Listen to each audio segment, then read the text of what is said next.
How you guys doing? In the chat, I see everybody's kind of pouring in. Fisto, what's up? Hey, what's happening, man? Long week, interesting week. We'll see how Yeah. things go.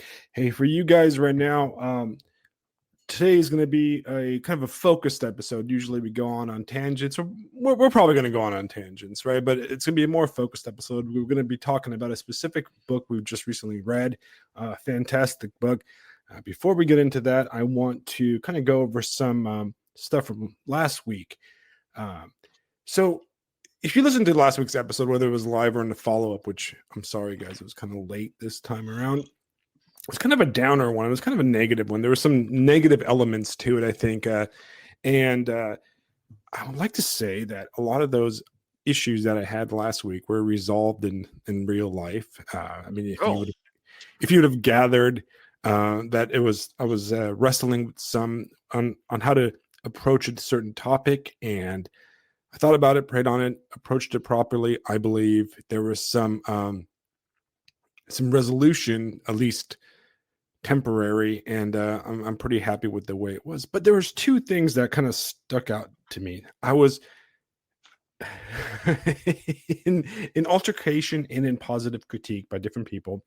Some things were mentioned to me. The first one, somebody called me an extremist, right? For Really? my Wow. views, right?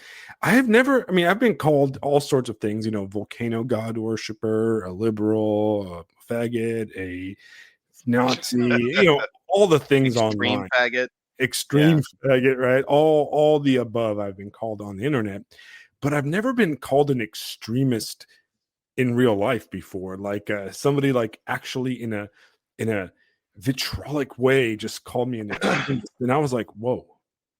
And then I thought about it, and my reply to this person, like, yes, I am an extremist. Okay. I'm an extremist because I take my daughter to church every Sunday. I'm an extremist because I pray before dinner with my family. I'm an extremist because I pray every night before bed with my kid. I'm an extremist because I believe in the family, and I believe that women are women and men are men, and I believe that family is the ideal social, cohesive unit of all civilization. I'm an extremist because I believe that Christ is Lord. And in 2025, if you believe any of that stuff, you're an extremist. Okay. If you believe anything that the machine is against, you're an extremist. So yeah, I'm an extremist. And Really? I'll So you were deemed an extremist for those views?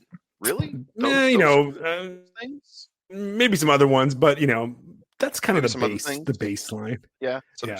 I mean, Things that naturally grow out of normal human views that were right. normal And until 5 minutes ago. yeah, I never thought of myself as an extremist. I've jokingly thought of myself as an extremist, but I've come to the realization that, yeah, you know what? We're extremists. If you're listening to this podcast, if you're sitting here talking to us, you're an extremist, bros. Like, welcome to the club. Or extremism adjacent. All right. So ultimately, yeah, they were right. Now, the other thing, the same person that called me an extremist also called me dark, which I laugh about this. But then a person I highly respect and is basically the person I look to for guidance also pointed out that I tend to, in our last episode, for example, that we tend to have a almost nihilistic outlook on life sometimes, or that we think that the world is dark. And he pointed out, and this person I respect beyond all levels of respect, all right, pointed out that the world is created by God and it is beautiful. And yes, there's a layer of mud on top of it that our sin puts onto it, but we should look beyond that, and we should look at the greatness in the world. And I thought about that a lot, and I realized that he's right. I do have a sadly dark nihilistic outlook often. I have a tendency, if I had one sin that defies me in a way as my worst one that I have to work on, is my slip into nihilism, my slip into anger and rejection of the world, and it made me think a lot all week, because my own mom, in arguments with her, pointed out that I am a very cruel person.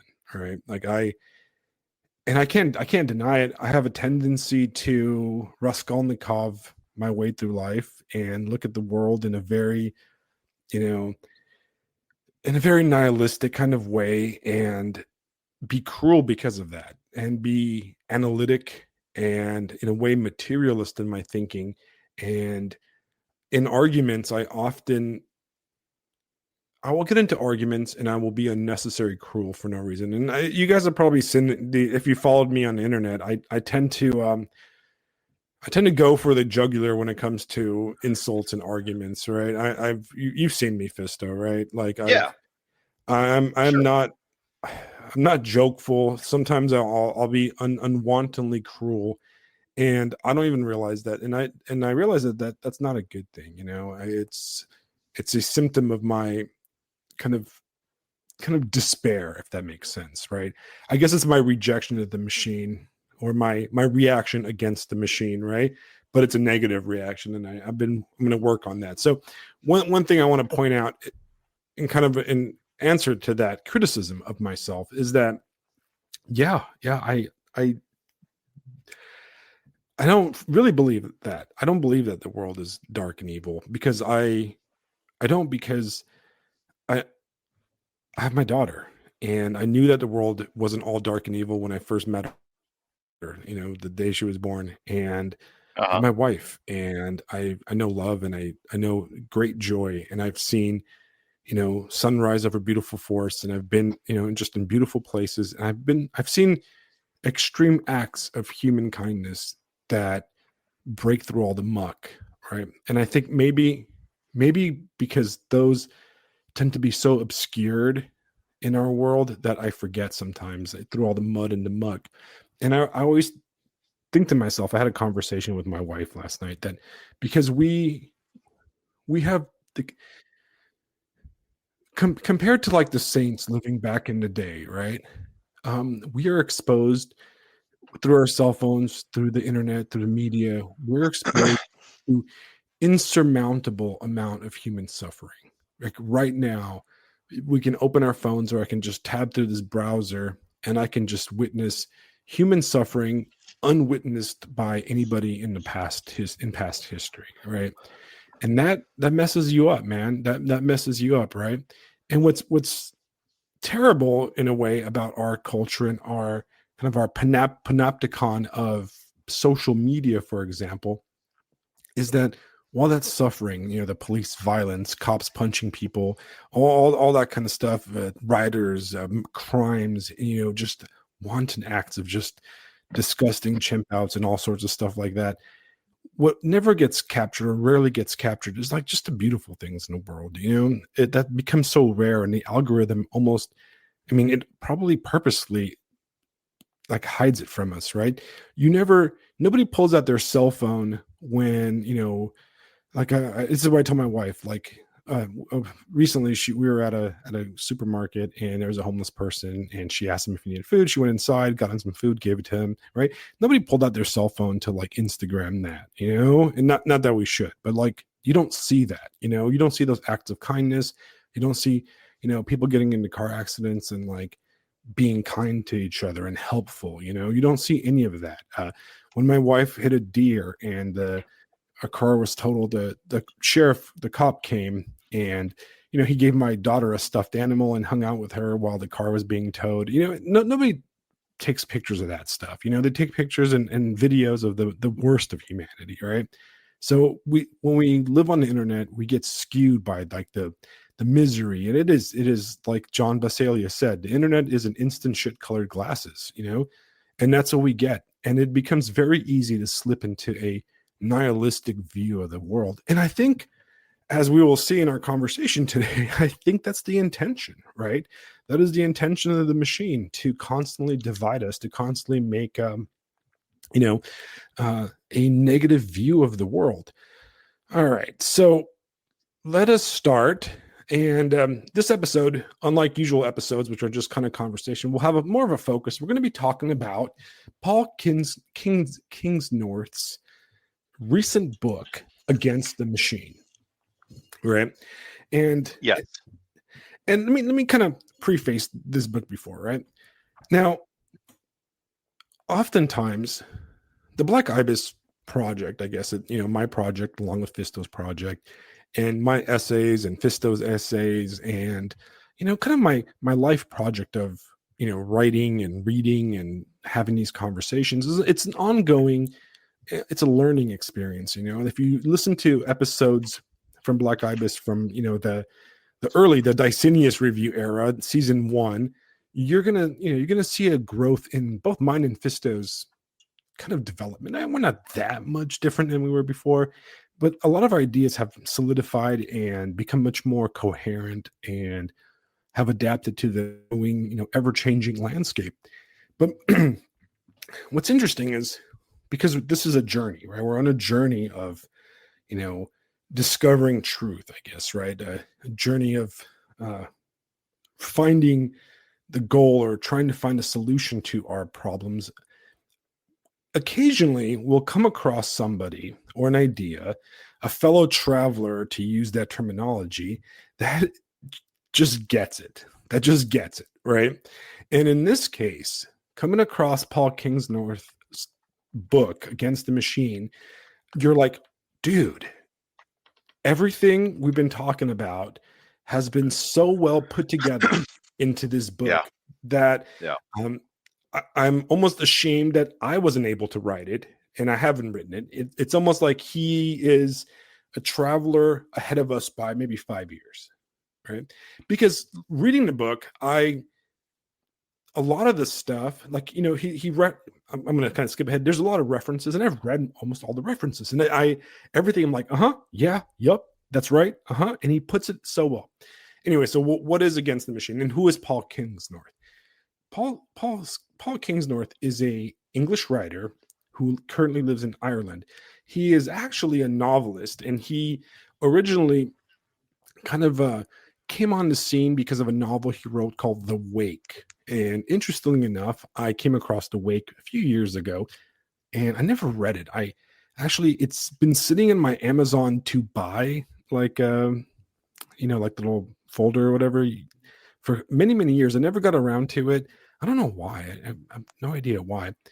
And I've always, and this is probably why, he's been known as an environmentalist. He was a kind of a lefty environmentalist in the 2000s or so. And he eventually kind of went from being on the left to more like being on the right, or kind of where we're at, because I'm, like I said, I always say that I'm not of the right, or I'm not a conservative in any way, shape, or form. And along the way, very similar to our journey, in my case, a return to, in your case, a discovery of, he converted to orthodoxy in the last 5 years. So he went from being a environmental leftist to actually a Wiccan occultist for a while. And when that was a spiritual dead end, and his reasoning and logic came to the conclusion, he ended up finding the Orthodox Church, and he converted to the Romanian Orthodox Church in Ireland maybe 5 years ago, if I read his biography correctly. And then he basically put down all his ideas in this book called Against the Machine. And let me tell you guys, and this is not hyperbole in any way, shape, or form. It is one of the most important books I've ever read on the topic of contemporary spiritual, political, and cultural topics. It is outstanding.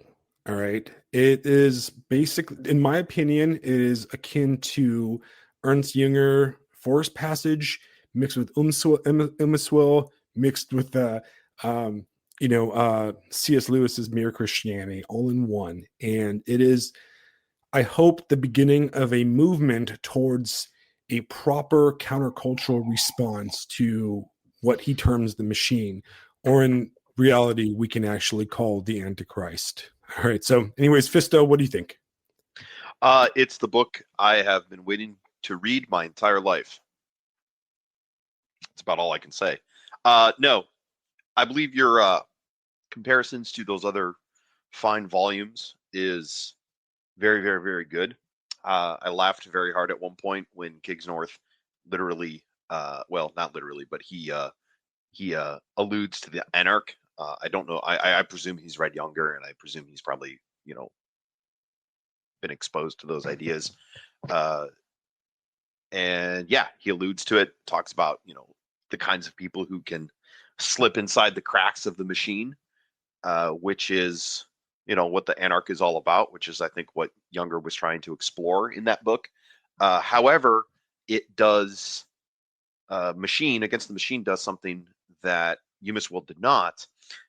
For those of you who haven't read Umiswell, I'm about to spoil it, but the protagonist, so to speak, after discussing his life in this post-apocalyptic city-state, joins up with the leader of said city-state, and they go out on safari into the deep heart of Africa, never to return. And it's kind of a bittersweet end. I believe it's almost kind of the faults of the anarch or the faults of his personality, specifically the character specifically, leads him to this end, and he doesn't know what he left behind. He doesn't realize, as his brother comments when discovering his papers, he didn't know we loved him, I think is close to what he says. Now, whether or not that's true, whatever, so on and so forth, the end of Umiswell is, just do what you should do, or do what you want to do as you will. There's really no other point to anything, and I'm going to go hunt lions in Africa and die. It's a very kind of like, okay. Against the Machine, on the other hand, takes the anarch and provides a target for the anarch, provides an actual goal for the anarch that is not self-destruction, essentially, and it points towards the garden. It points back towards the kingdom of God. So I thought, having read Umiswell last year, it basically set the stage for this one. Funny how that works, right? Right. Absolutely. I also think that you could say, if you were to really structure this book compared to those other books, I think it's much, much, much better to say that it is a mere Christianity for the 21st century, because it's going to get you in the train station, and it's going to get you in the train station by discussing the unique problems that we deal with in 2025, things that C.S. Lewis foresaw in That Hideous Strength, but could not, name specifically. So it's kind of like it's a much more accurate map, I should say. And then Forest Passage and Umiswell would obviously be excellent companion pieces. If you wanted to make a class out of these 4 books, I think you would do very, very well to do so. But yeah, it's, like I said, it's the book I've been waiting my entire life to read. Ever since I was a young boy, I felt that there was deep problems in the world, among my family, among my friends, among everybody, and I couldn't quite ever put my finger on it. Right. And for example, the big divide in my family. I'm kind of I don't talk about my family all that much, because I keep the private. But in this case, I'll reveal a little something. I'm kind of a black sheep in my family, and it comes from the fact that my father worked his whole life for a single company, one of the major U.S. auto manufacturers. Got a job straight out of high school, went to school, did his 40, 50 years, got the watch, bailed out, and now he's remaining retired until whatever happens, right? And I've always felt a deep-seated revulsion at that, because he spent his life plugged into the machine. He spent his life literally plugged into machines. His job as an industrial engineer was trying to figure out how to have men better interact with their machines. You know what I mean? And for me, it's Right. just it makes me want to vomit. I've never wanted to do that. And I mean, I love him, right? Like, we've buried the hatchet on this issue. But it's, the desire to run away from that has brought my life and put my life in the trajectory that it's got. And in a lot of ways, that revulsion, that desire to flee, has brought me back to some semblance of rootedness, some resemblance of stability. after I read the book, I did a little bit more family research, and I found that in a way I've gone back to what my family did when they first got to the New World, living in a small town. I come from a long line of teachers, merchants, shopkeepers, soldiers, pastors, preachers, like just middle America Puritan people. You know what I mean? And Right. I've gotten back to that, or at least a echo of it at worst. And at best, I think I'm exactly where I need to be. And it's also interesting that, I've sort of just accepted the fact that I'm a bit of a Puritan. I've always kind of been that way, where I have my views and I have my positions, and you know, shut up, retard jokes aside, shut up, retard. It's a very Puritan thing to say, isn't it? Like, you're just wrong. Shut up, go away. Like, and there's no discussion. There's no, because that we're a hard-headed bunch of people. You know what I mean? But like you said, I'm checking out the Orthodox Church, and we've had excellent discussions, and at least I've been brought back around to something that sort of mellows out the harsh edges, Right. if you will. Right. So anyway, all of that is to say, again, it's the book I've been waiting to read my entire life, Right. because So it's just made so much. It's made so much. So what? So what exactly? Yeah, absolutely. It is the book that I think should be our. In a way, it should be. There have been some great books in the last 20 years, right? I would say maybe even the last 30 years that us on our side of the I'd say the political divide, the cultural divide, right, can look at. I mean, there's outstanding work by Christopher Lasch. There's Baudrillard's stuff. There's so much good stuff out there, but a lot of it doesn't combine all that stuff. And this book manages to combine Rene Guénon, Christopher Lasch, Baudrillard, and just everything all into one. And it does a lot of descriptive, but it also has a lot of prescripting thing. Now, so what is the book? Let's start with some. Like, it's got everybody. It's crazy. Right, Marshall. Everything we've ever talked about. Yeah, when he brought up when he tied in McLuhan and then into McGilchrist, I was like, holy shit, this is great. Right, Alex is gonna lose his mind on. Well, it's like you got Rene Guénon in there. You got everything, like everything we've talked about and we've gone over on this podcast. It's all in one book. It's almost like, just I look at my library. I'm like, oh, look, it's everything I've been reading for the last decade. Now, so for you listeners, what is this book about? Before I'm going to do some spoilering. Remember, this is a nonfiction book, so there's not a lot of spoiler. You can make it. I'm going to leave some key elements out because I highly recommend everybody that listens to this podcast read this, right? I have a feeling that we're going to be talking about this book for a long time, and I think that it's going to inspire further work along these lines. From a like, I would say, I don't know, a fourth position maybe, but the true position. But how does the book open? And right away I knew that this was going to be a banger when the first few pages are about Lord of the Rings. And one line that like caught me and I highlighted it right away was I quote, "If you have the kind of sensibility which prefers Lothlorien to Isengard, this means that you are a character in a tragedy rather than a heroic epic. Most of the things you like are fading away." Right. And I was like, ugh, okay, yeah. Yeah, I get it. I see it. Right. And so what are we talking about here? What is the machine? What are we talking about completely? Right. And before we go into what is most the machine is, one of the things that I love about this book, and it synthesizes something that I've had a problem with fully explaining myself. Maybe I have, I think if you've listened to me talk over the last years, I've pointed this out, right? Is that I am not a man of the left and I'm not a man of the right. And what I mean by that is if you listen to me talk and my political or cultural ideas, I can often come off as being a leftist because you know what? There are a lot of leftist prescriptive ideas that I fully embrace. For example, environmentalism. I am a proud environmentalist. I think that the environment, nature, our wildlands, our lakes, our oceans are absolutely critical to protect and to save, right?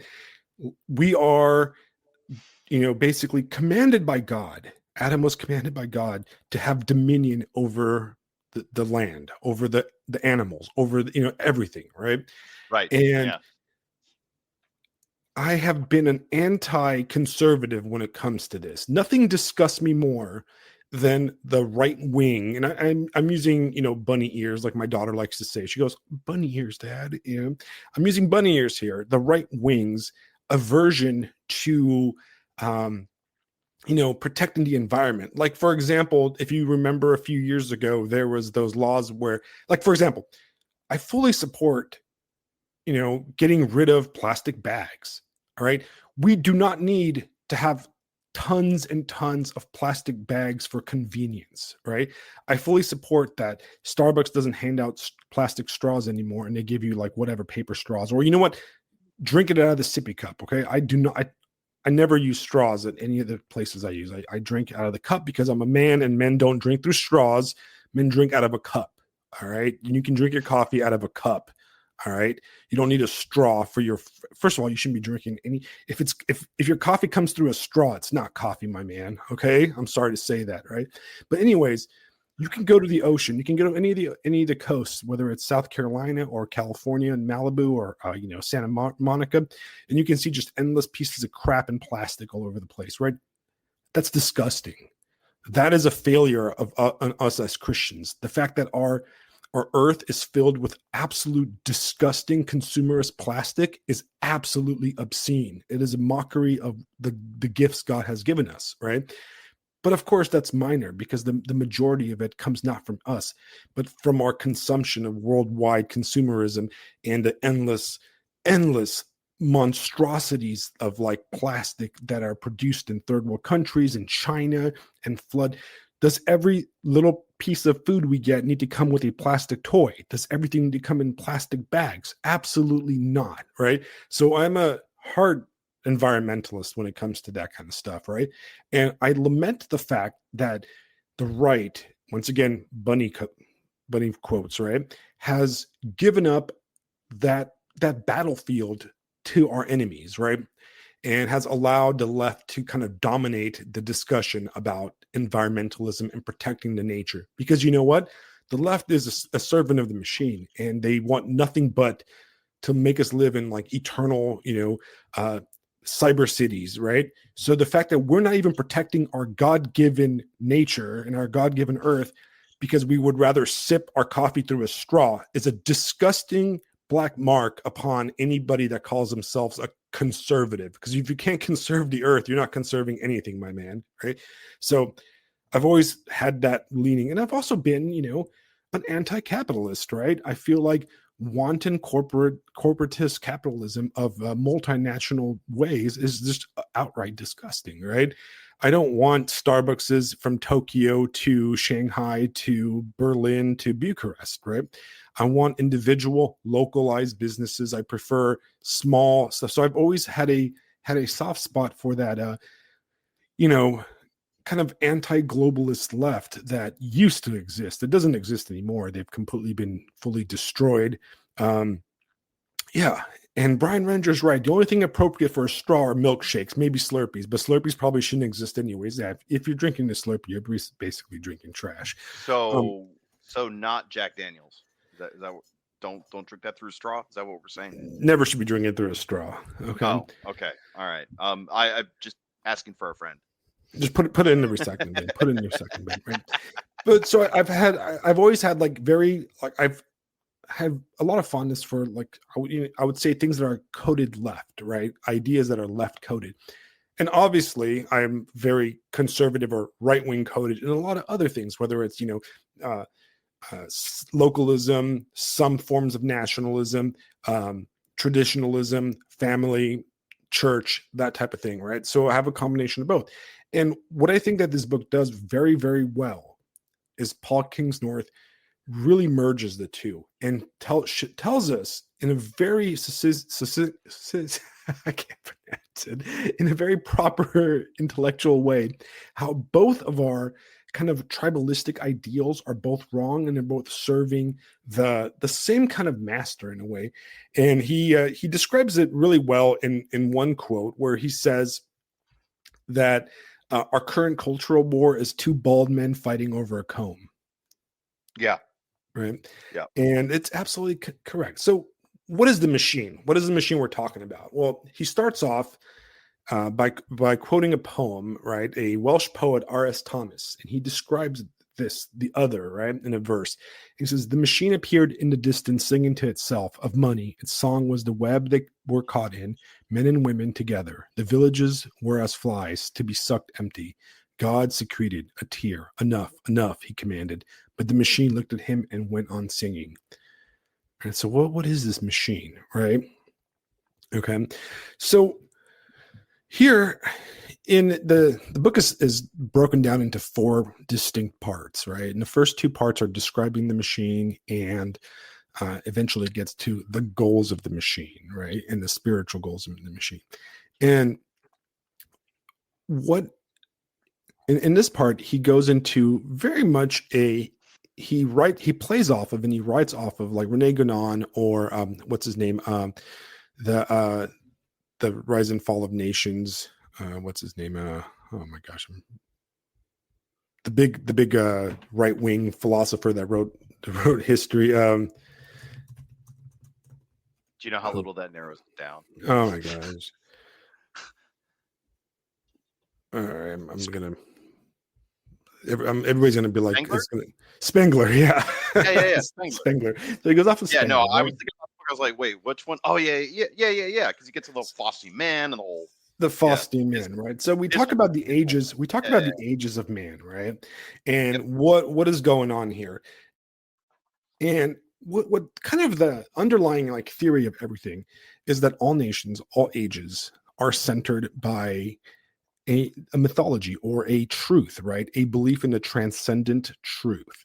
And we had the pagan era, and even the Faustian era, as Spengler puts it, is still centered around the truth, right? That there is a throne, and on the throne sits a God. And the God in our case, and always the case, because the true God is Christ.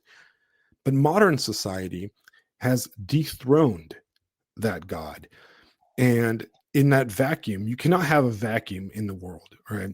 Yeah, humanity cannot have a vacuum on the throne, and has replaced God on the throne with money, basically, with the drive of the machine, with the drive of progress, endless, mindless progress, right? And I quote him right here early on, right? The shaky binding straps with which medieval Christendom kept the traders, the merchants, and the urban bourgeois tied down have long since broken, leaving us with no better argument against the rampant greed and inequality than against total sexual license or the remaking of the human body itself. This is what Friedrich Nietzsche knew, and what today's liberal humanists will too often deny. If you knock out the pillars of a sacred order, the universe itself would change shape. At the primal level, such a change is experienced by people as a deep and lasting trauma, whether they know it or not. No culture can just shrug off or ration away the metaphysics which underpin it and expect to remain a culture in anything but name, if that. So what Kingsnorth is basically describing is that our modern culture and our cultural war and the West, right? And this is where I think this is where the key is, and this is what separates Kingsnorth and this book Against the Machine from all the other previous work, is that he looks at our culture today and he goes, yes, we are fighting in the trenches between, liberal degenerates and, anti-liberal frogs or whatever, or right-wingers or whatever. But the truth is we're fighting for this West, but the West is dead. Right. And this is where a lot of people are going to have a hard time with this book. Okay. Because he clearly says that. He goes, the West is dead because it doesn't have a truth anymore. There's nothing there anymore. Right. All right. No hostile army swept into Europe and forcibly converted us to a rival faith. Instead, we dismantled our story from within. What replaced it was not a new sacred order, but a denial that such a thing existed at all. All right.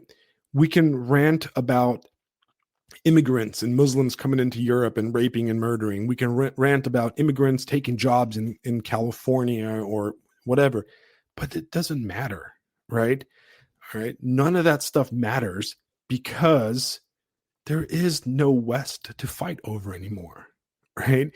Um, those people came in because he puts it really well. He says, when our goal in life is money and pleasure, how dare we get upset when people come looking for money and pleasure?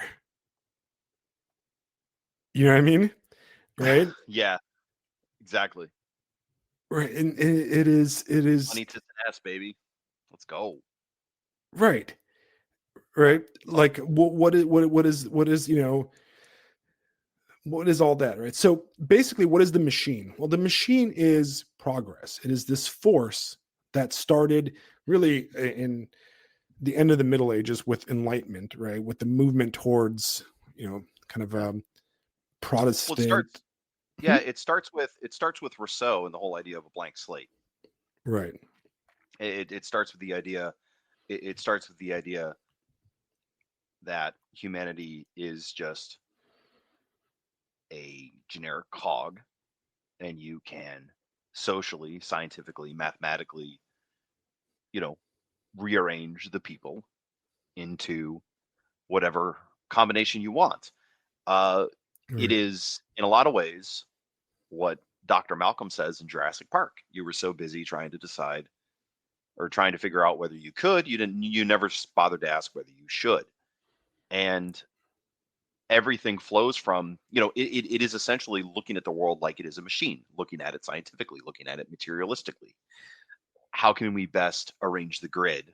How can we best order society? How can we best structure things to serve the the divine order, or in this case, the profane order, which puts money in the place of God.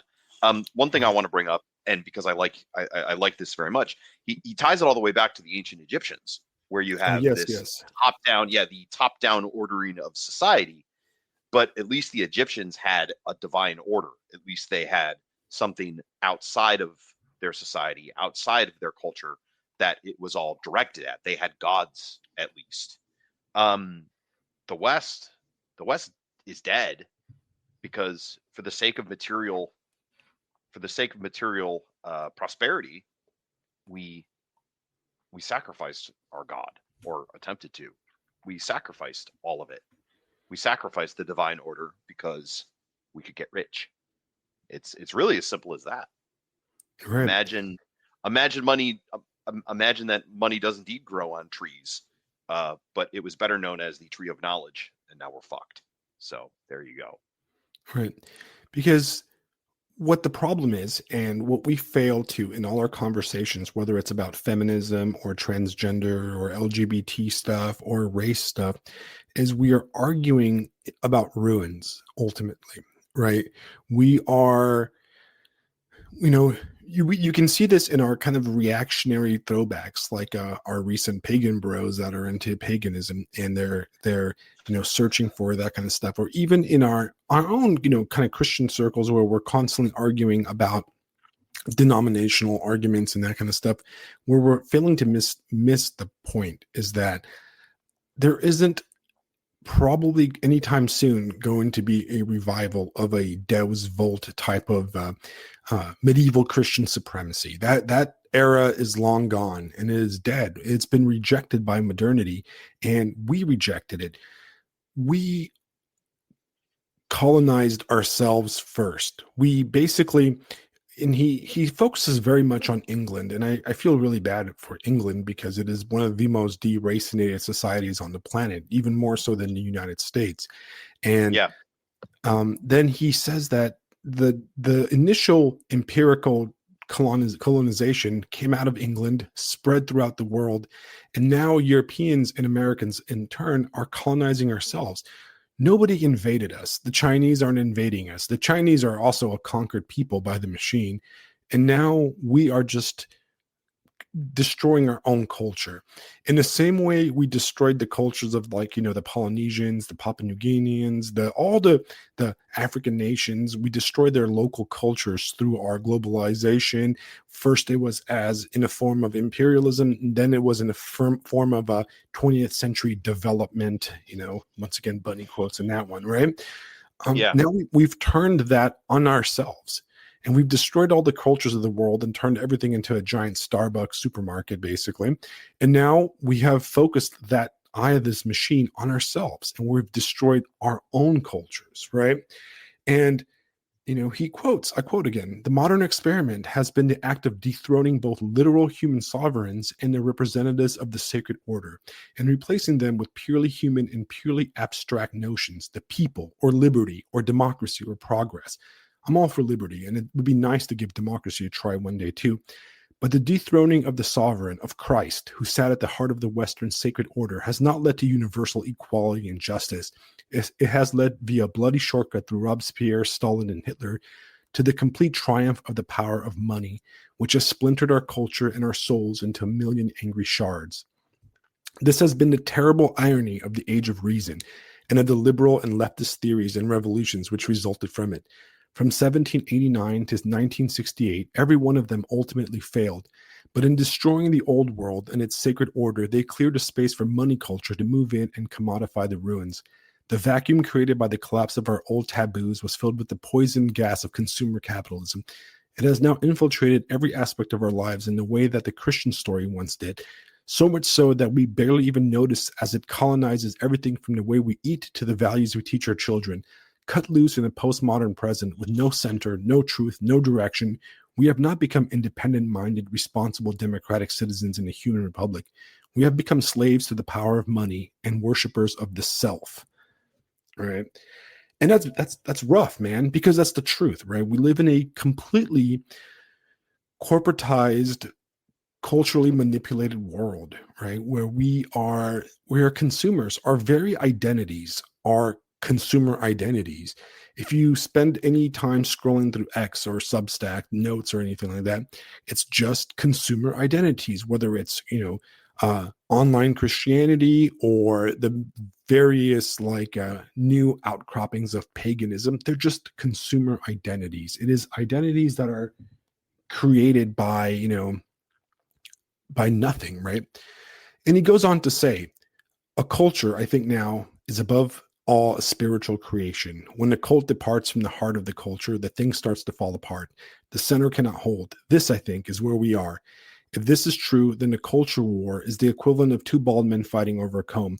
We are not in an existential fight for the future of Western civilization. Western civilization is already dead, and both sides of the current war are reacting in their own particular ways to the vacuum that has replaced a vacuum which something must fill. So what are we talking about here? Basically, is that when we got rid of Christianity, right, we have given up a transcendent truth. When there is nothing to aim for, when our leaders have nothing to aim for, and there's no truth, the only thing that replaces is money, greed, avarice, right? And we live in a society which is geared on the self, and everything from there you can take down. Look at even, we criticize Egypt because Egypt is a nihilistic, necromantic culture where they would destroy the bodies of men to build tombs for its rulers, right? Its great achievements were basically tombs, right?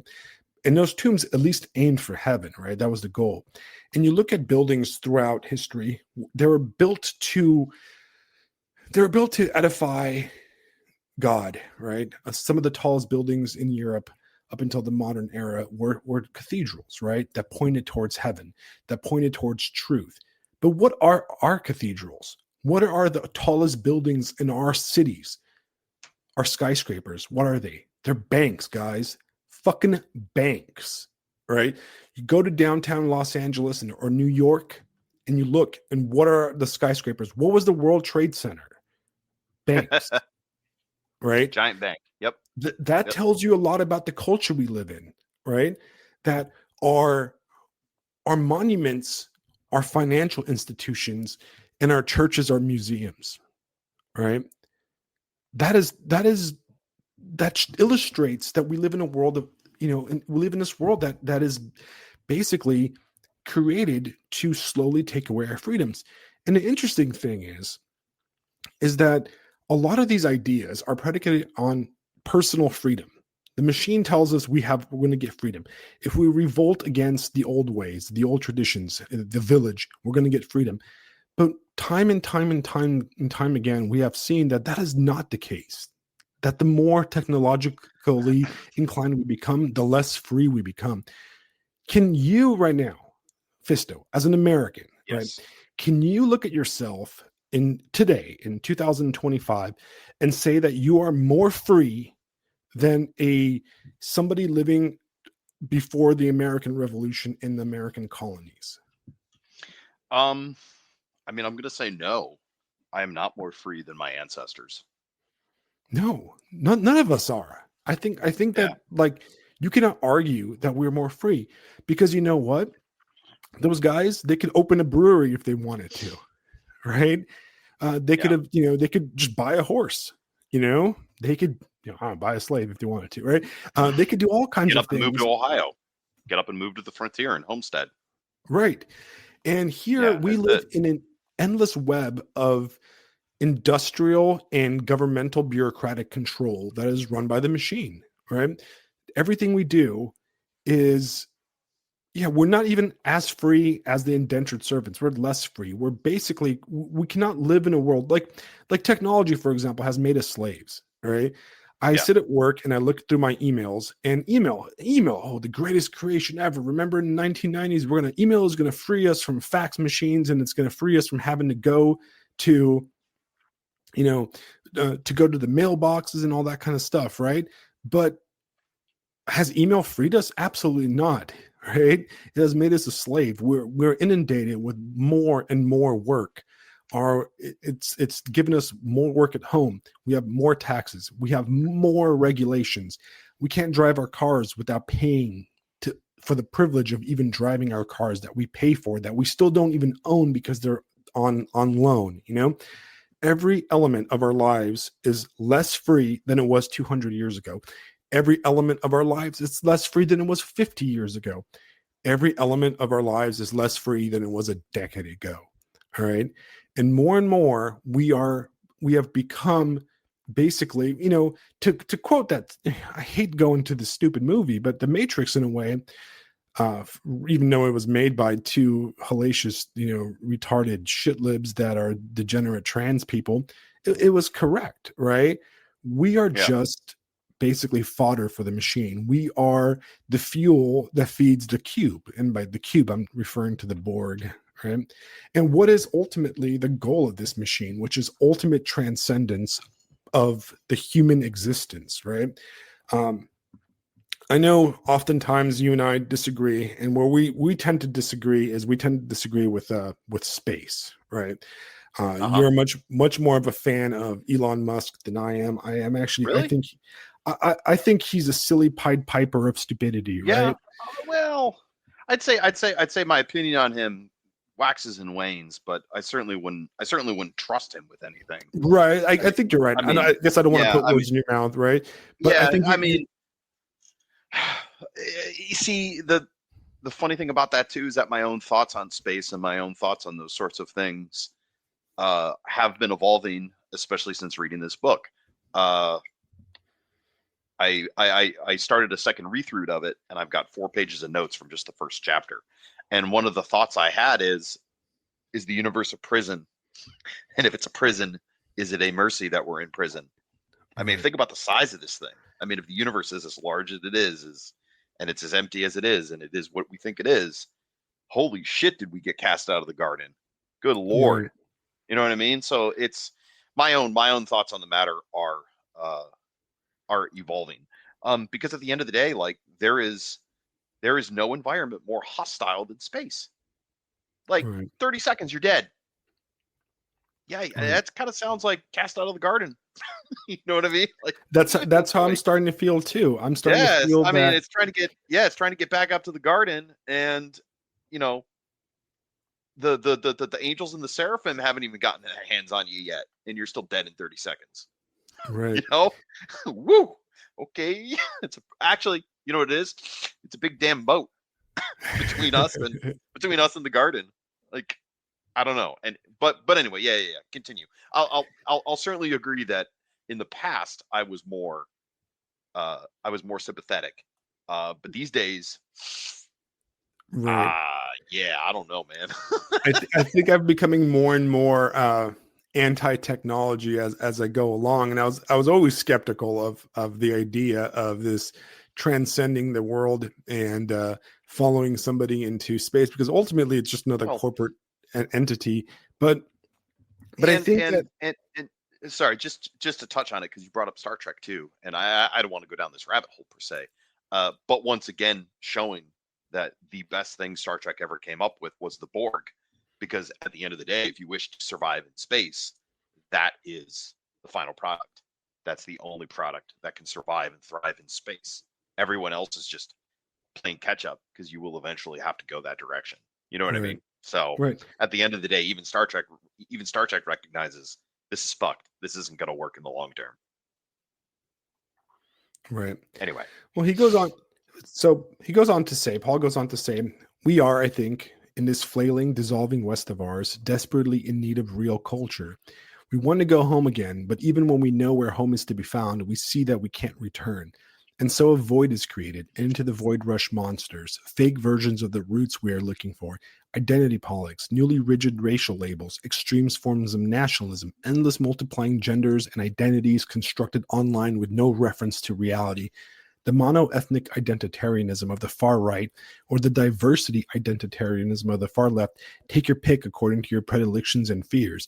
We reach for toxic imitations of our lost roots, but they can never replace the real thing, and the result is an orgy of anger, bitterness, and wanton destruction. Meanwhile, the machine pushes on, relentless.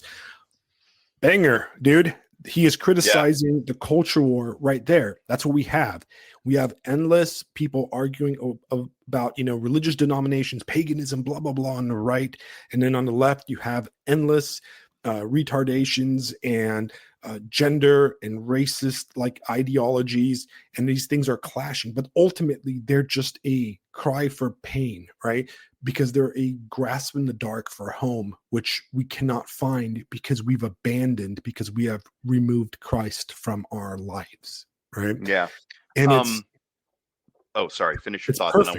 I want to Go ahead. address something John. Yeah, I just want to address something John said. His question was, so when are we not? The current era began with Columbus after the final defeat by Christianity of Europe and the beginning of expansionist capitalism. Before that, and it seems to me, and I'd like to hear what you think, but it seems to me that King's North marks the beginning of the machine, or at least the machine supercharging in earnest in 1789. And Americans will recognize that year, or at least you should. You would if you passed my government class. That's when the U.S. Constitution was ratified. And the fundamental problem with that, and Americans are going to have to reckon with this, republics are profane. They do not direct the people to any higher purpose. I don't really think they can. And so, that's kind of when all this really, like I said, supercharged and began to uh, remake the world, because you had a massive country on this side of the globe that decided to press forward without a king. And it's not so much that we pressed forward without a king, it's that we pressed forward without any higher ideal beyond our own prosperity. Right. And here we are, we have endless cathedrals to the banks, you know, Right. and part of it, you know, the founding fathers, we revere them. I mean, gosh, we even have that phrase, the founding fathers, right? And I think those men would even be persuaded by what we're talking about now. I think you could sit any of those guys down and go, check this out, guys. I mean, they studied history and they'd realize, oh, son of a bitch, you know?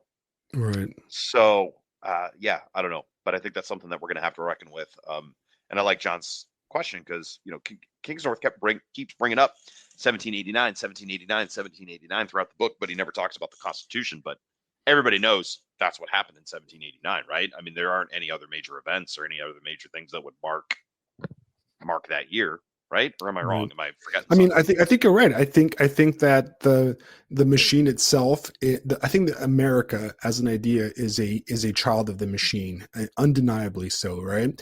But Yeah, I mean, it strikes me that London was the blueprint, like he says in the book. London was the first world city, the first cosmopolitan, truly modern cosmopolitan city, and the United States, especially with the Constitution, it really just removed any barriers for creating world cities. And as everybody knows, the British Empire eventually just went west and is now centered in Washington and New York. And London right, is now a colony. Old England is now a vassal of. I mean, it's the same machine that you can trace all the way through. It's just now England, or at least the bit of land known as England, is a vassal now. right. There is no escaping the It is machine. what it is. It's everywhere. It's everywhere. Yeah, right. And Yeah, I think if we're looking at where does the machine come from, I think the machine's always been with us, right?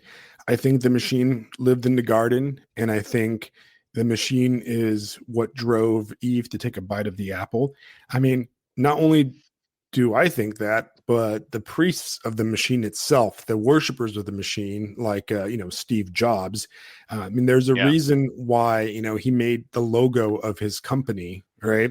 Um, a bitten apple. All right. It's not a reference to scholastic education, guys. All right. That is a biblical reference that you have on your cell phone. If you own an Apple phone and you look on the back of it, your Apple logo, right, there is an apple with a bite taken out of it. And it's not referencing giving a teacher an apple like from the 20th century. It's referencing the garden, guys. Okay.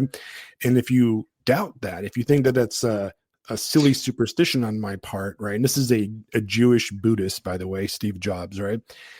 Go ahead and Google the picture of young Steve Jobs in his office when he was creating the iMac, right? And when he was creating the Apple, right? And you'll see a picture of Steve Jobs, and he's sitting there in his little sinister kind of pose, with his fingers in a. It's a famous picture of him, right? And if you look on the back wall of his office, there's actually an icon on his wall, right? You guys can Google it right now and you can find this picture, right? And there's an icon on his wall, a Christian icon, and it is, guess what the icon's of? It is of the expulsion from the garden, right? So why would a Jewish man who became a Buddhist his entire life, right, have this Christian? I mean, come on, guys. I don't have to be Alex Jones here to point out this reality, right? So, So you're saying what don't are we do talking? LSD. Right, LSD so is a gateway to the Antichrist. Okay, got it. right, but where? And then this is the guy. This is the guy that invents the one of the greatest tools of the machine, which is the cell phone, right? Which has Yeah, right. basically given more power to the machine. It's the cell phone is probably one of the first world technologies that has fully. You can say that in a way, the cell phone is the first cyber implant, right? The first Yeah, cyberpunk 100%. implant. It's Yeah, something that we carry on us, and we use it to think constantly. We use it to tell us where to go, what to do. We buy things on it. It controls our money, everything, right? It is the yeah, first actual like cyber implant. It goes beyond a tool in a way. It is yeah, become it has subsumed our life, right? The smartphone. yeah, And it's ironic that the smartphone, the first smartphone, that became worldwide, and the image of the smartphone is one that has a biblical reference on it, right? A negative biblical reference to be more precise, right? Um, the most negative biblical right, reference. right, The whole reason there's the and Bible. right. So King's North goes on, and he goes, when a plant is uprooted, it withers and dies. When the same happens to a person or people or a planet full of both, the result is the same. Our crisis comes, I think, from being unable to admit what on some level we know to be true, that we in the West are living inside an obsolete story. Our culture is not in danger of dying. It's already dead, and we are in denial. This now is the reality we have to wrestle with. and transcend. Right? There's hope in there, okay? And Right. he goes on to say, I don't think that it's exaggeration to say that the times we are currently living in would be regarded by many of our ancestors as apocalyptic. The degree of control and monitoring which we endure in developed societies, which has been accelerating for decades and which has reached warp speed in the 2020s, is creating a kind of digital holding camp in which we all find ourselves trapped. Right. And he quotes Wendell Berry, who's a poet and writer, um, that the great division of the world will be between people who wish to live as creatures and people who wish to live as machines. Right. And so what are we talking about when we talk about the machines? In order to kind of address this point is we have to realize that, okay, we have to kind of look at it like we live in a culture that is devoid of truth. We have removed truth, right? And the values of the machine, which has replaced the truth, which is Christ, are an attack on the values upon which pre-modern traditional societies were built. The new values are predicated on the pursuit of liberation, a one-word descriptor of the essence of the Western program since 1789. Well, there you go, liberation, right? Our Yeah. aim, stated or unstated, is to liberate ourselves from nature in all regards, so that we may conquer the stars, conquer death, and become as gods, knowing good and evil. Holy crap, we're going back to that apple, right?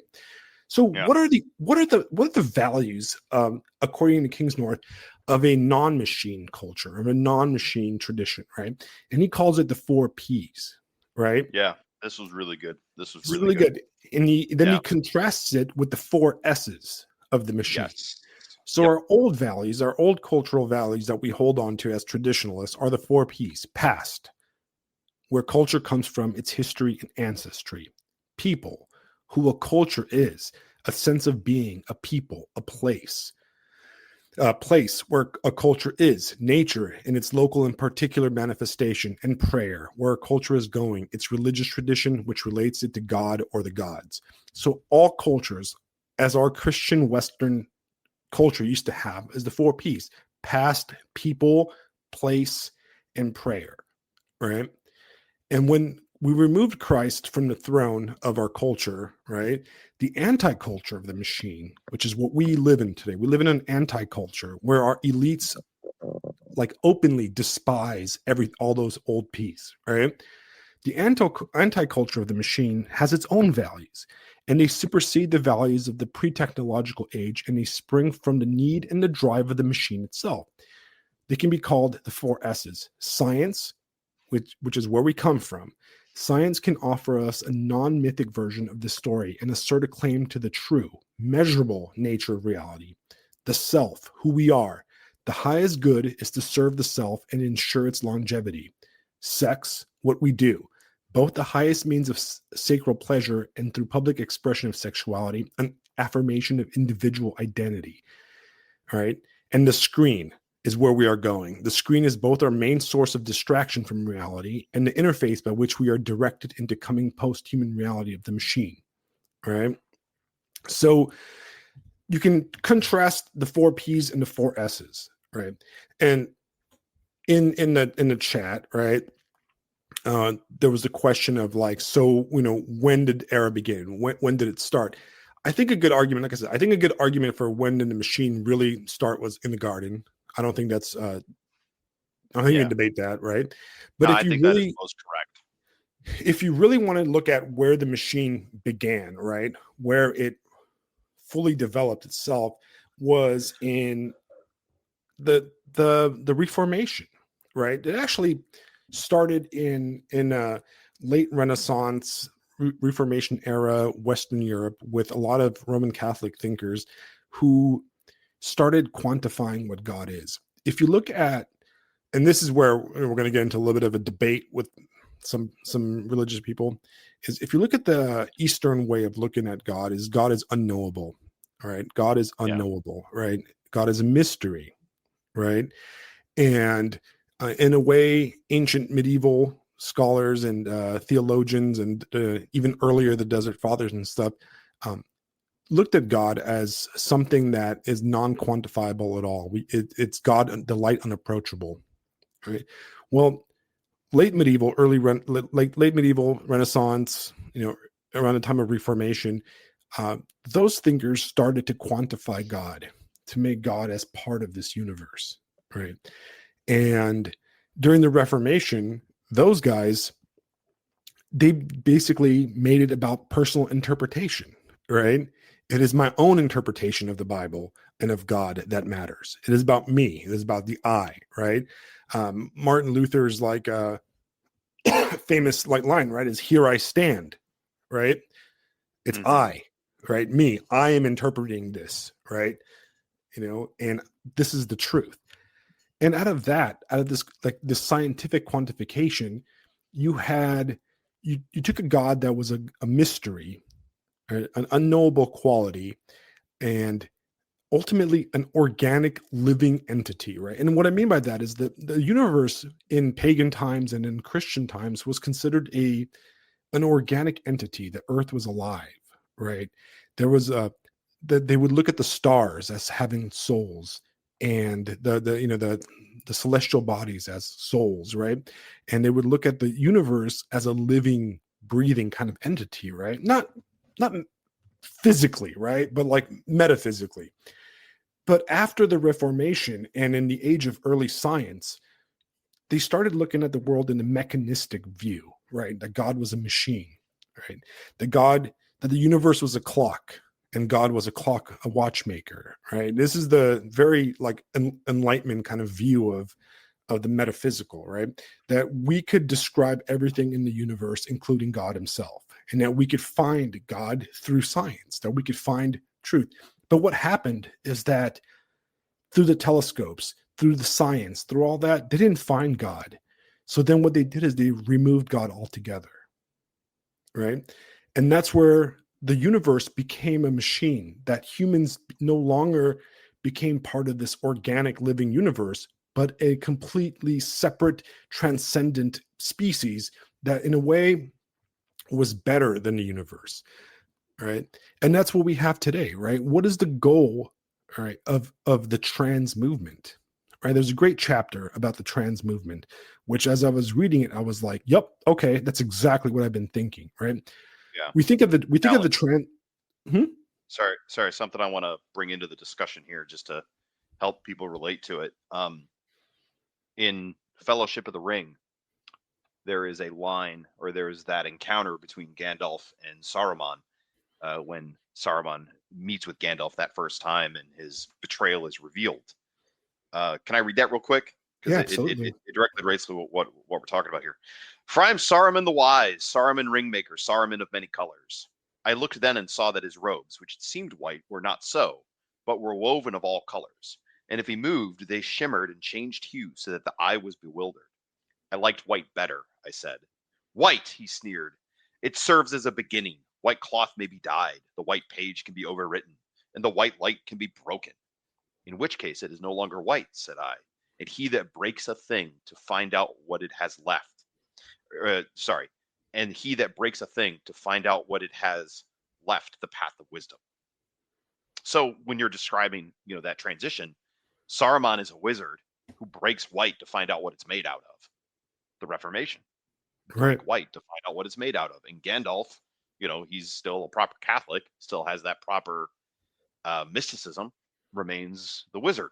And later on goes from, Gandalf the Great and Gandalf the White through death and the whole thing. So like Tolkien saw it too, but it's exactly that. It's that breaking white to find out what it's made out of. It's the prism. It's that prism of good old William Herschel.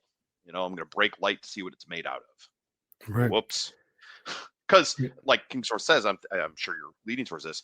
The problem with scientific advancement and the problem with scientific knowledge is that finding out how things work wasn't just to find out how things work, but so that it can there be controlled, which is Right. the garden all over again. Right. Which, when you look at magic itself, right? You look at magic in the occult. Well, let's look at magic in Lord of the Rings, right? Lord of the Rings is very interesting because it approaches magic in a very Christian way. There's two kinds of magic. in Lord of the Rings, right? Yeah. There's the magic of the elves, which is a pagan Christian magic, and there's the magic of Isengard, which is technology. And if you look at the way Saruman and Sauron use magic, is they destroy nature, right? They destroy and they pervert.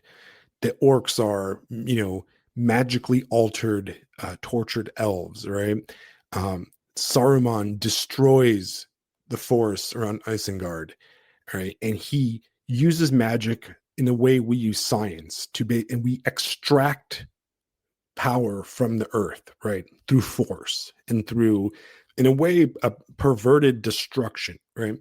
But then the elves illustrated very well in the scene where the elf is taking Frodo on horseback across the river when Frodo's injured after the Borrowites stab him with the sword, right?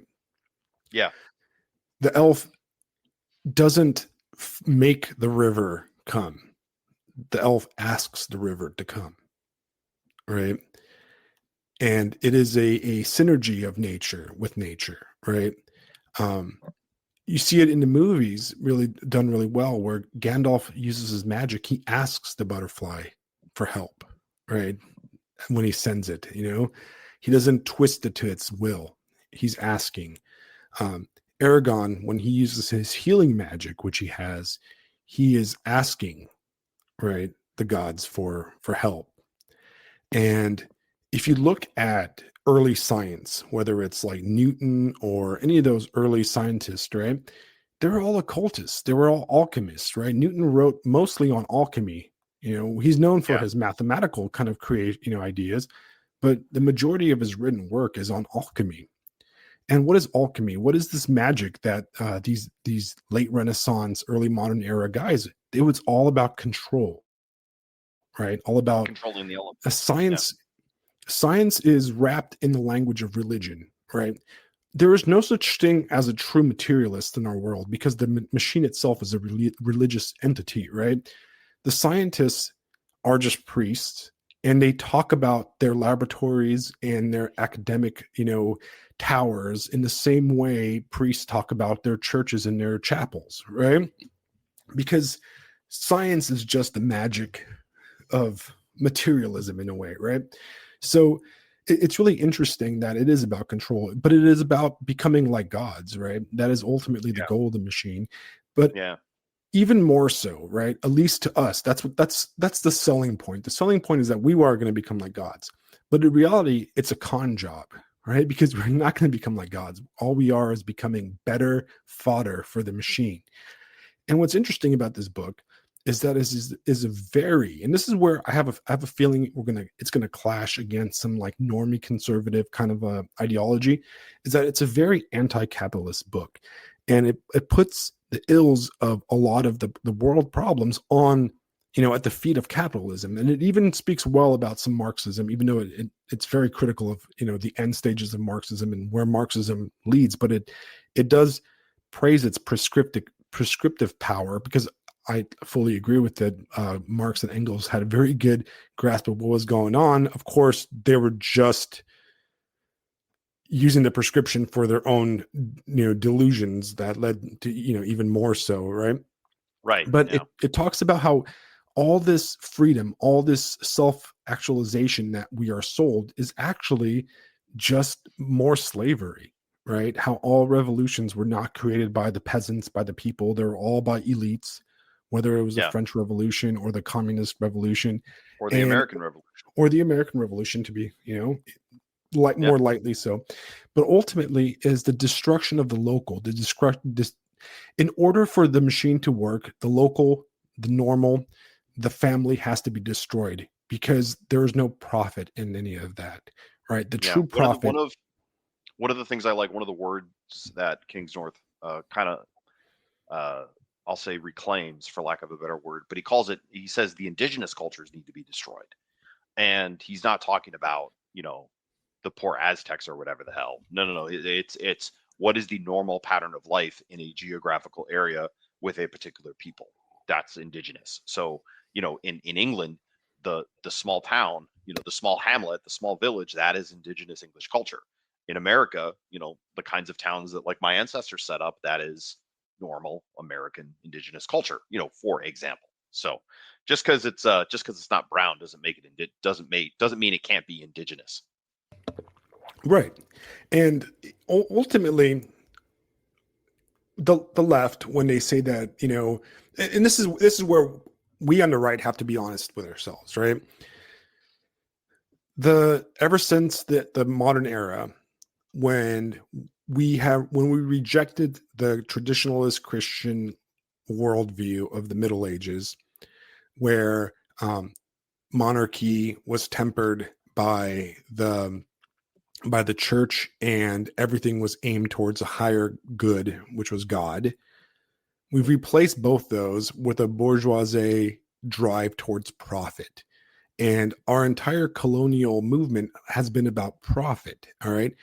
The West is guilty of conquering and destroying the world. All right. This is nobody that has spent any time traveling the world can say, oh, yeah, that's not true. No, it's absolutely true. You can go to the jungles of Papua New Guinea like I have, and I have seen, the fact that Papua New Guinea, they drink Coke and Starbucks, and yeah, they might be, eating each other in the jungle in some deep, dark places that are still left. But for the most part, it's, they have Instagram. All right. I have people from Papua New Guinea on my Instagram right now that I'm friends with from when I was there. Right. And Yeah. that's the machine, right? We have Yeah. conquered everything in the name of development. But the reality is we've conquered everything in the name of market, right? Yeah. Of opening markets. And we have Yeah. created the left they're liars in a way, because they talk about diversity, but they don't really believe in diversity, or at least the machine doesn't believe in diversity, right? Because what the left is really putting forth is a monoculture. The right pushes the machine monoculture through its embrace of market forces and conquest and appreciation of earlier 19th century and 18th century colonialism, right? The left Right. pretends that, oh no, we support diversity, but they're really pushing another cultural monoculture in the form of the globo homo, and that's really the end result, right? And he doesn't use this term globo homo, but in a way I think it's a fantastic term, because it really stands not for global, it's a double kind of Global untouched homogenization. global Global homogenization. homogenization, right? Yeah. Right. It's got the joke of being globo homosexuality, which in itself is, ultimately goes back to the four S's, right? Well, Sexuality.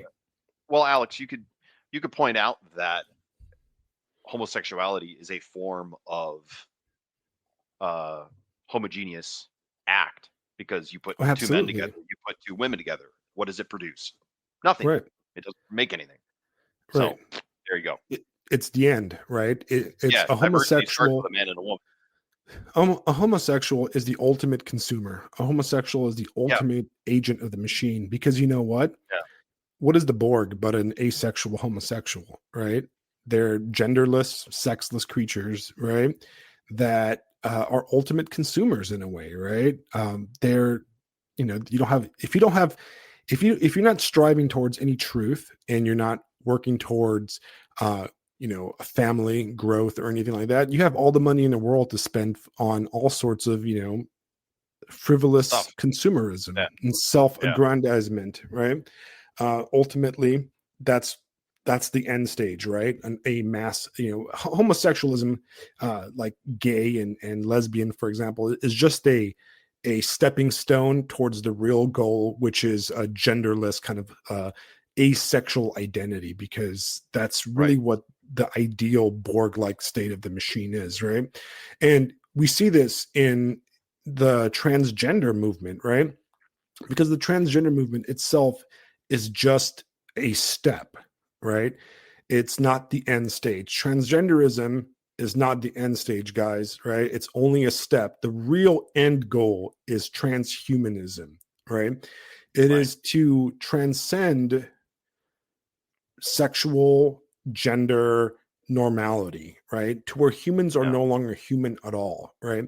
And the goal of transgenderism and of very progressive feminism, for example, is to remove motherhood and to remove the messiness of childbirth, of childbearing from the human existence, right? The goal of these people, and this is not me being insane, if you spend any time reading anything out of Silicon Valley, right? This is what these guys want. They want to create humans outside of humanity, right? They want immortality and they want humanity to propagate without sex, basically, without a mother and a father, to completely break the cycle of nature and create humans in, in test tubes, basically, in artificial wombs, right? To Yeah. liberate humans from the messiness of biological existence completely. Well, the thing is this. The thing is this. There is a fundamental flaw in humanity. Correct? I mean, no one can deny that our history is replete with death, murder, slaughter, horrible, horrible, horrible things going back forever. Our deepest stories speak of cataclysmic, unimaginable disasters, right? Think about the flood narrative.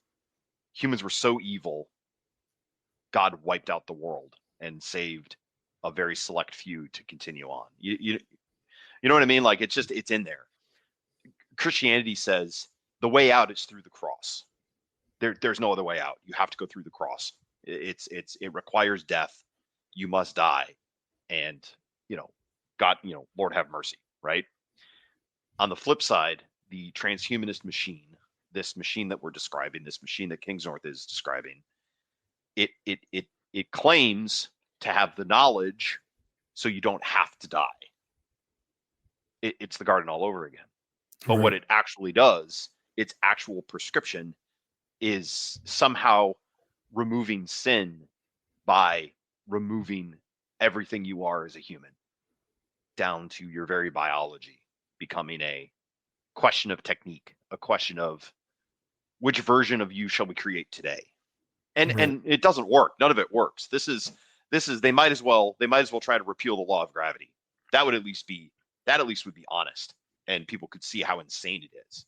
It will get to the point where buy this product and you can fly and you can jump off a building and defy the law of gravity. I mean, that's essentially what they're saying, and Right. it's going to work as well as they think it is, which is not at all.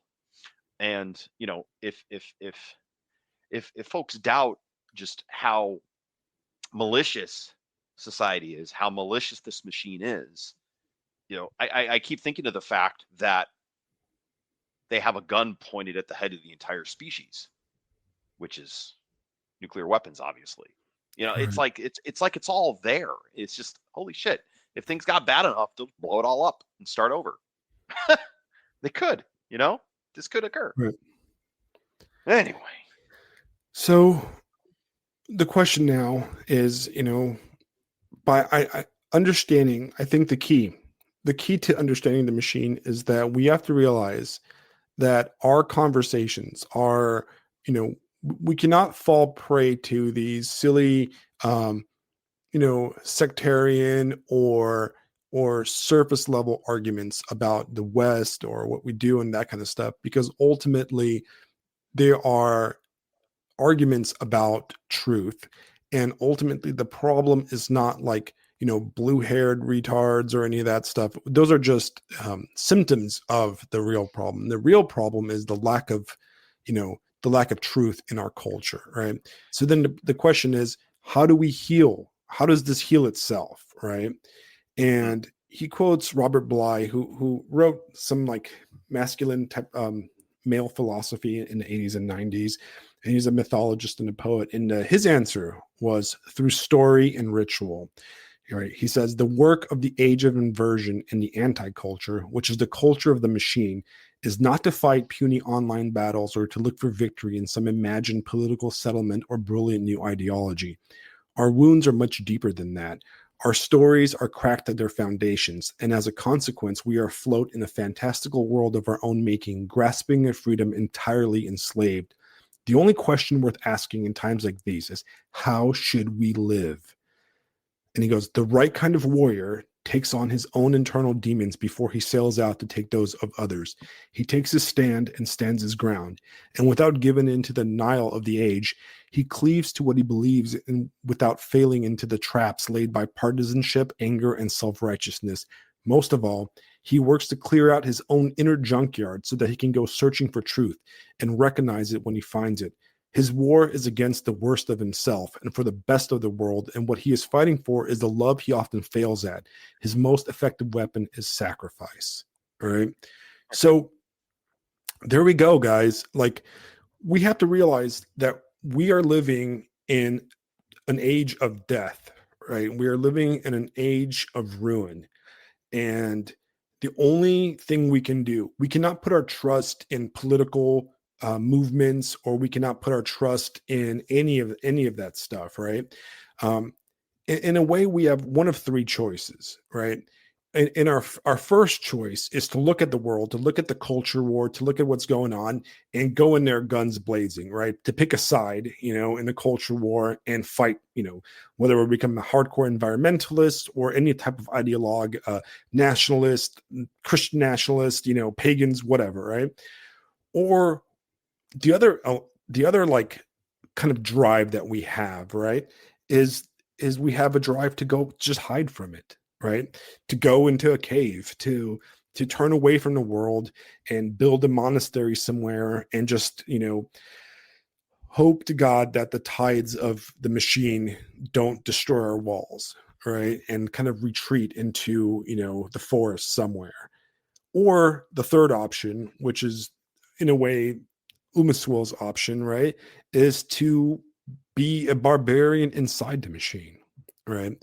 Is to recognize the machine, to see it around us, to understand what it wants from us, and to resist it from the inside. And I think that is, that is our option, right? And Yeah. how Well, do we? I want to push back on that Umaswil bit just a little bit. I ultimately agree, but I want to point towards to where I think Kingsnorth is saying that we need to go, which I think you'll agree when I say this. The problem in Umaswil is that the Anarch ultimately just does what he feels he wants to do at any particular moment. And the problem is he has no higher reactionary purpose. He goes into the heart of Africa, he goes into the heart of darkness and is never seen again. You know what I mean? Which is fine. I mean, it's what he does. It's he's living in according to his principles. Okay, sure, fine. But what you said is right. He is a barbarian. He is a barbarian inside the culture, right? He's got nothing higher than just being a barbarian. The thing with Against the Machine is the term Kingsnorth comes up with, reactionary radical, to Right, tie it back to what you said at the beginning, where someone said, "Oh, they called you an extremist." Next time, look them right in the eye and be like, "That doesn't even get close to what I really am." Because being a reactionary radical, we're looking at the higher things. We're looking to God. We're looking to our salvation through the cross, through death, right? And we wish to live as creatures, not as machines. Simply living as a creature is going to be a metaphysical nuclear strike on what the machine is attempting to do. If you live as a creature, not a machine, everyone's going to see it and everyone's going to notice and everyone's going to look at you and go, "What the fuck are you up to?" right, And you're just going to be, "I'm acting like a normal human. That's what I am." And right, that by itself is going to be enough to simply upend the machine. And it's reactionary because it's looking to the ultimate and highest good, and it's radical because not because being a normal human being as God intended is radical, quote unquote. It's radical vis-a-vis the culture, because the culture is, no, you need to be a machine. You need to press the buttons. You need to earn the money. You need to make number go up. And you just look at the number and go, "Fuck the number. He's nuts." The number, then it just loses its goddamn mind. right, It loses its right. freaking mind. It's So basically there you go, reject guys. the It's machine actually, every day. yeah, it's actually very easy to do this. It's actually very easy to fight back. Just be a creature, and Right, your existence will be so offensive. You'll simply do good. You'll simply do right. good by being a normal person. Well, So that's really the fourth way, and I think you alluded to that earlier. That, hey, there's a fourth. That's the fourth way through this. what I want to do now, and I'm going to kind of break the rules a bit. I'm actually going to read you guys the last chapter of the book. All right, and I think that it's critical, right? And I honestly think that all you guys listening now and in the future should absolutely buy this book. And I hope that if Paul ever comes across this podcast episode, he doesn't get upset that I read the last chapter of his book. But I'm going to, because I think it's important. Guys, Okay? buy enough of the book that it won't matter. Just buy enough of the book that he'll be fine with it. All right? Yeah. Okay, thanks, guys. Appreciate it. Thank you. I appreciate it. The last chapter is titled Rain Dance. All right. And it starts. Not so long ago, I found myself standing on the west coast of Kerry in view of the Blasket Islands with one of the Ireland's best known traditional musicians, a man from a long established musical dynasty. We only just met. He was the sort of man that the Irish West used to produce by the dozen, but who is rare enough now. He knew who he was and where he was, and he wouldn't shy from saying it. Where are you from? He asked me. England, I said. I know that, he said, but where? Well, my family are from London, I said, so I suppose I'm a Londoner. You can do better than that, he said, and then looked directly at me until I did. Well, I responded hesitantly, I don't really come from anywhere. The southeast, I suppose. My family moved around, but my name is Kentish. Kingsnorth is a village in Kent. I can trace my ancestors back there 1,000 years. I've visited the churchyard they're buried in. Well, then, he said, that's where you're from. Those are your people. Yes, I said, I suppose that's right. You know, he said to me, squinting into the wind, the English tried to eliminate the Irish from the earth, from Queen Elizabeth onward. That was policy. They wanted us gone. We were savages. But I've said for a long time, we can't blame the English people for that. We can blame the crown, but not the people.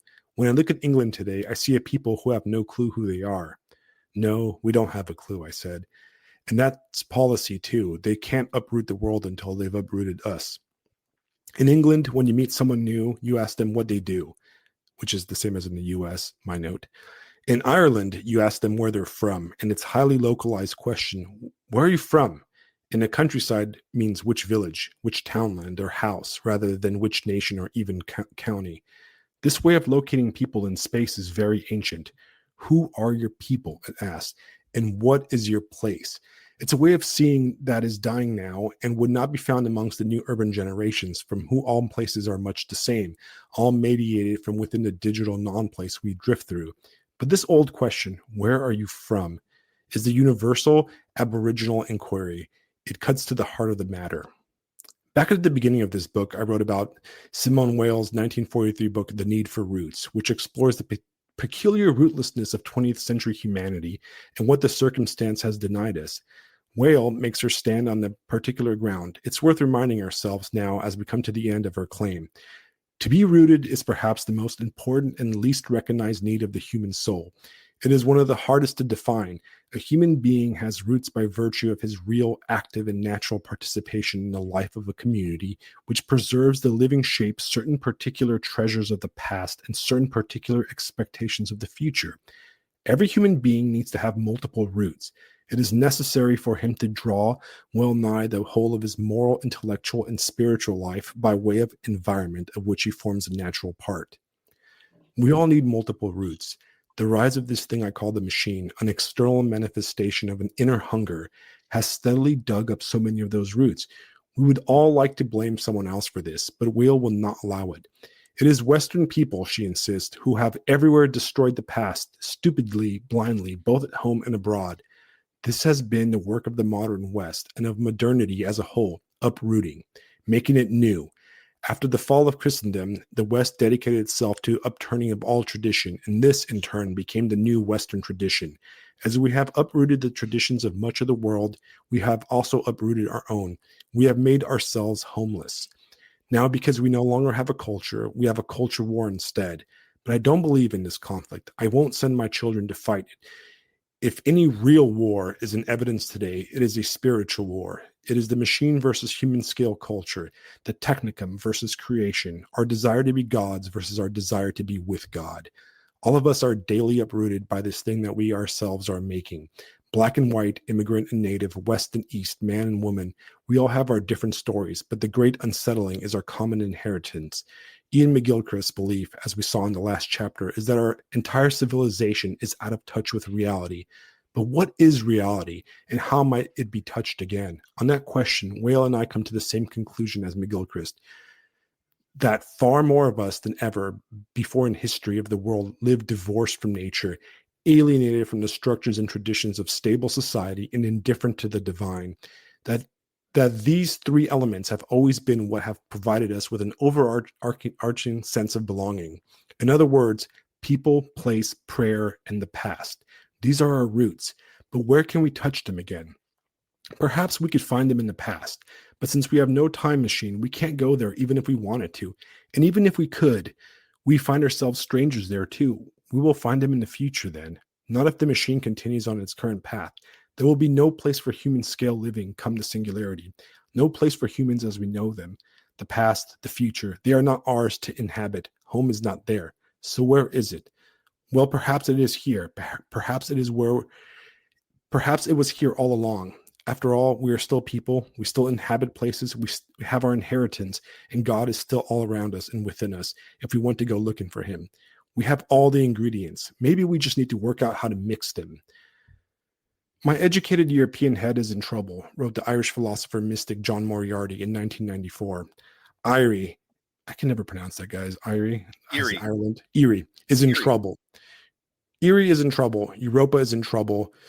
Ecclesia is in trouble. Moriarty's trouble, which came to him in cantos in the bogs of the West, was the same story expressed in McGilchrist's measurements arguments, in Wheel's mystic politics, in Wordsworth's terrors of the night lake.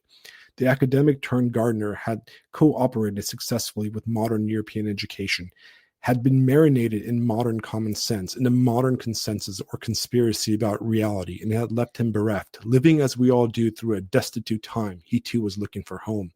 On his wanderings and in his readings, Moriarty came to believe that what the Irish and the Europeans and all of the modern people needed was to access their own version of what the Australian Aboriginals called Alteringa, dream time. Taking this for the title of his best-known book, Moriarty produced a text that is itself a strange kind of dream. In his words, an ailing, an old Gaelic term meaning dream vision, hardly a manifesto writer. Moriarty nevertheless had a purpose in this dreaming. The hope is that, however ethnically various it might be, there is a European dream time. It is sometimes the case, isn't it, that individuals are healed as they are present only as consequence of being healed as they were in their past. As with individuals, so sometimes with the whole people. Our past we will always have with us. Our past we must always re-realize. And to do this, we need people who can live in our cultural dream time. People who go walking about creatively within the old myths. People who go walkabout in the unknown.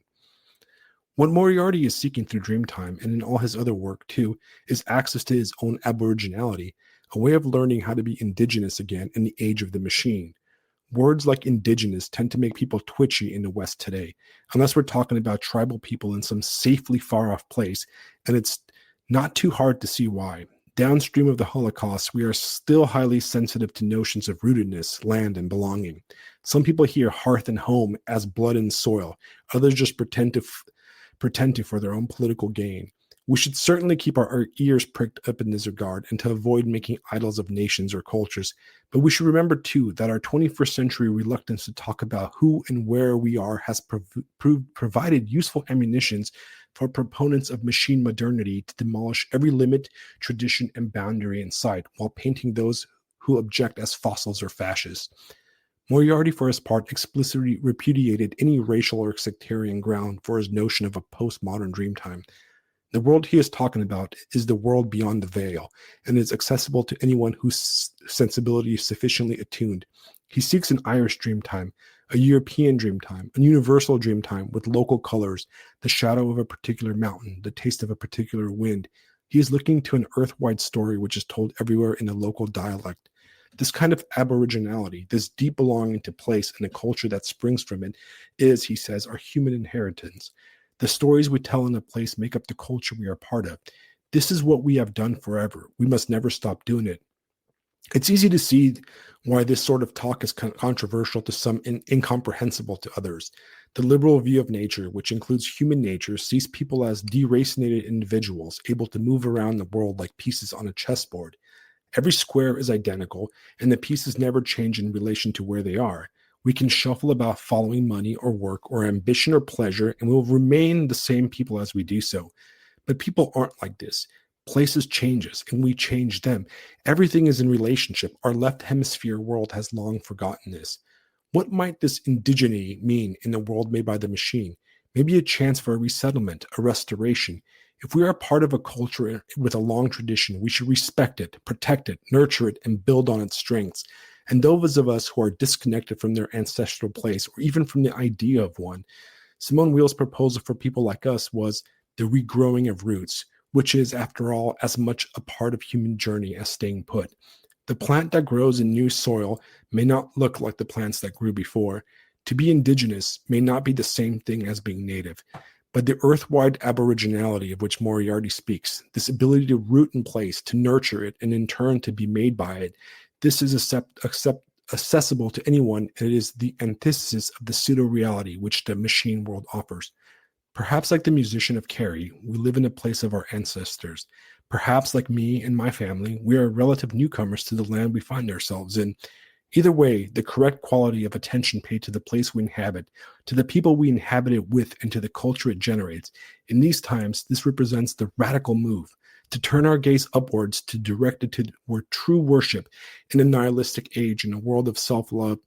This, in turn, is an act of rebellion. Once the poet Gary Snyder, the Thoreau of the Beats, produced a product of the 60s upheaval, was asked how people should respond to the combined environmental and cultural crises of the late 20th century. What was the best path? Reform, revolution, technology, politics? Snyder had a better idea. The most radical thing you can do, he replied, is to stay at home. Once there was a counterculture. Back in the 60s, as the last of the old world crumbled, the marginal energies that had been building for nearly a century exploded into a revolution that still shapes us. The man, the system, became the enemy. Strictures, limits, boundaries, norms, old ways, all would go. Free love, wild music, the end of the family, the end of all old repressions and secret and lies, the eclipse of religion by spirituality, the new age, Aquarius rising. We had been hemmed in for too long. People of my generation, the children of the boomers, grew up in the wake of this. We never got to experience Haight-Ashbury or swinging London, but we got to see the backwash, the broken homes, the new drug culture, the abortions, the pop charts, the mockery of all authority, the easy sex and booze, the loosening of the rules, the strange sense of anything that was permitted, and yet nothing was centered or lasting. The counterculture had, in its own way, taken aim at the machine, at mammon, at the military-industrial complex, but it had stood on the ground of extreme personal liberation, and the ground turned out to be a swampy to hold. It took 2 decades for the hippies to become yuppies, 3 for the simple lifers to become Silicon Valley billionaires, 4 for Imagine There's No Countries to become the policy of the WF and the WTO. Now everything is hanging out everywhere. The counterculture has become the culture, and everyone is having a bad trip. What would a new counterculture look like? I suppose it would have to avoid making the same mistakes, so it would not reject the past. It would not try to be blank slate its way towards some national utopia. It would remember that every time this had been tried, it had simply been broken more out of bounds, uprooted us further, and greased the path of the machine. Instead, a new counterculture would have to be rooted in the eternal things. It would need its feet on the ground and its face pointed towards the dream time. It would express what Moriarty called our aboriginal desire to be in league with the earth. It would need to embrace not a rebellious individualism, but a reactionary radicalism, a rejection of machine values based on an embrace instead of the eternal things. Its heart would be the values of people, place, prayer, and the past. And what if we don't try to go back to anything? And what if we also slough off the idea of saving the world? What if we reject all the utopias and frown at all the gadgets and the grand plans? What if we take off our shoes and get our feet back properly on the ground? At this time of year, the soil is warm out here. There are a lot of nettles around. It's true, but the sting is never as painful as you think it's going to be. Yes, I know what you're asking, but how? I can't answer the question. I don't know you, but I have worked through this for long enough to understand that if we start from where we are, things will ripple out. If we don't have an end game, saving the world, say that everything gets easier, the earth still turns. There are churches, prayer works, nature gives and takes. The sunset is astonishing. There is poverty and death and injustice. There are miracles and there is some strange saving love. It's all still there. Maybe the question is what we turn our attention to and how. The new edition of Moriarty's Dreamtime is published by the small Irish publisher Lilliput Press. On the back cover are a few reviews from approving critics, including one Aidan Carl Matthews, who offers up the best image I've come across for Moriarty's quintoxic project. To write in this way about the myth world of ancient eerie.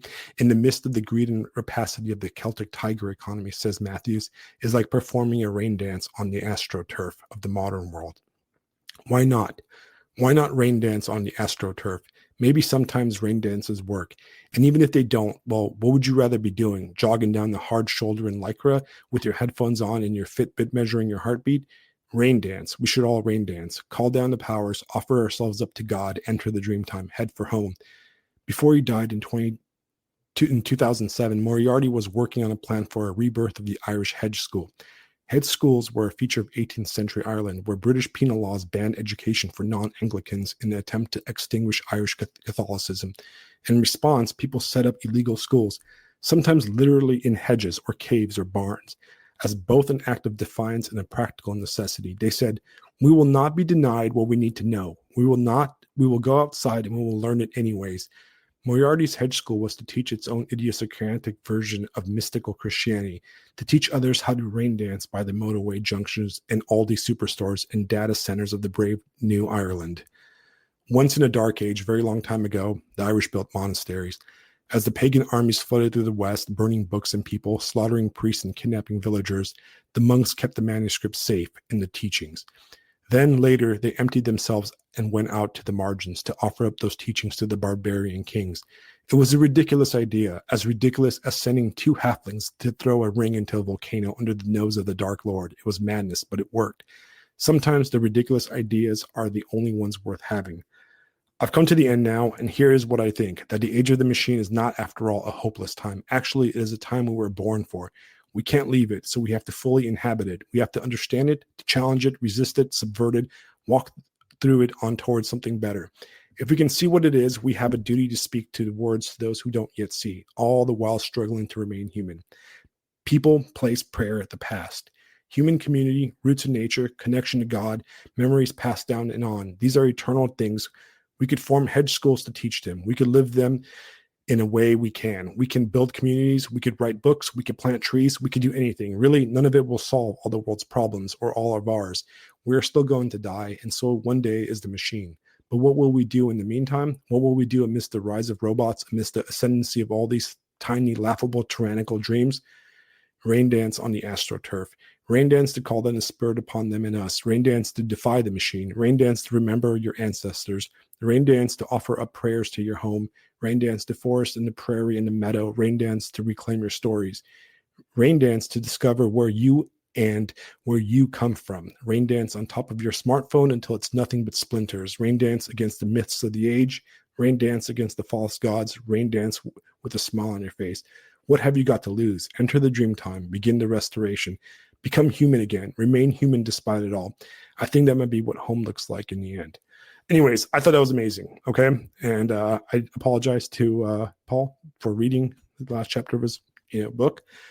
But I think that is a message that we all need to take, because while we are in the midst of this machine, of this antichrist, of this technological death that we are surrounded by, I think that we can just break through, and it's the little things, it's the internal things, it's taking care of our home, it's praying before dinner with our families, it's praying before bed with your children, it's teaching your children to love God and to love your neighbor, and it's going to church on Sundays and being part of the community, being a participant in the community. All right. One day at church, knowing your neighbors, knowing the people next to you during liturgy is more valuable than all the 10,000 friends you are connected with on Instagram and on Substack. Okay. One hello to somebody walking into your church for the first time has more value than all the likes and all the subscriptions you can get on any of your podcasts. All right. One hug from your child has more value than anything in the world. All right. And that's how we win. All right. We realize that, yes, in our culture, the throne is empty and we have displaced God from his rightful place, but we cannot let the machine displace God from our heart. All right. And that's all I have to say about that, guys. I hope you guys enjoyed this episode. What do you think, Fisto? I think we lost Fisto again. But yeah.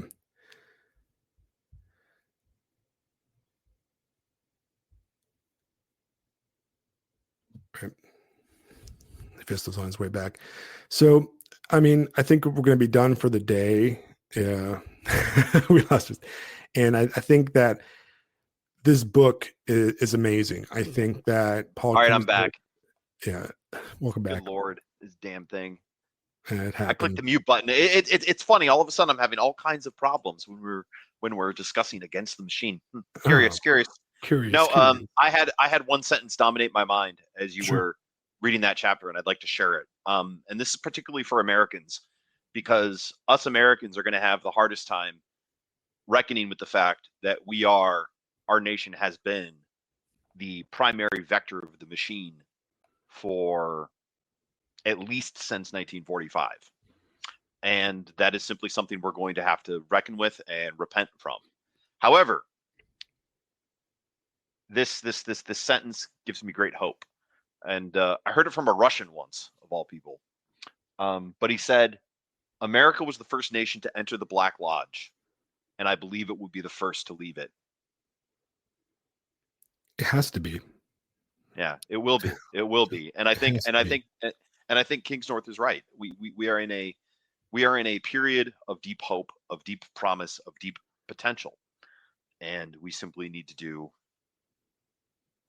follow Christ's example. It's through the cross, guys.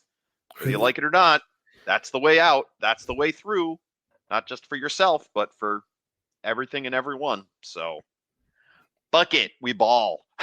What we have to look at, where we are right now. Yeah, We are approaching, it's October. It's October 14th, and by the time people at home will be listening to this episode, it'll be probably the 16th, maybe, if I get around to editing in time. yeah, And we're getting close to Christmas, right? And what is yep, Christmas but the celebration of the birth of Christ, right? And the world is renewed through that birth, right? And we have to realize that even in the darkest times, God comes through and yep, send us his son, and he fixed it. He fixed everything, right? We are, you know, my priest, um, Father James, and he's my spiritual guidance, one of the wisest men I know. He'll never admit it. He'll be like, no, no, no, anything. I'm retarded. He's truly one of the wisest men I know. He said that he's like, the best part about everything, he said, is that, we already won, right? All this is defeated. All the evil in the world has already been defeated. We're just playing the mop-up operation. Unfortunately, we are the people that have to do the mop-ups. And so therefore we have to live through this, unfortunately, right? But there's yeah, joy, right?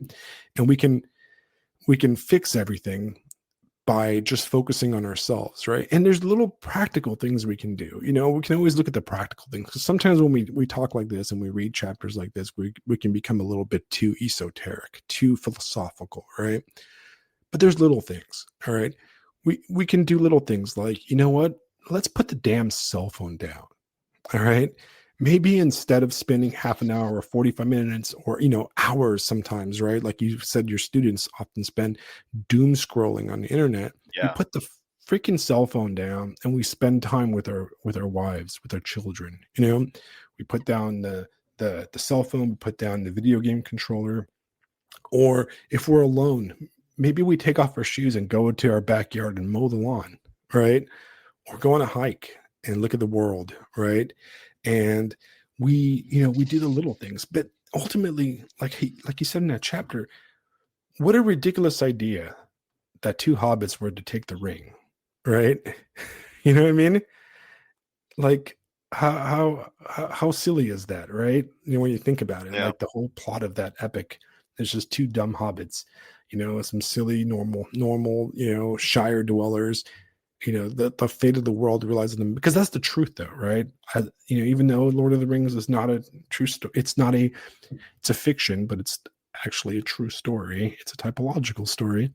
um it, it's true, right? Like, we can do little things, love each other, go to church on Sundays and pray, and do all these things, right? And we're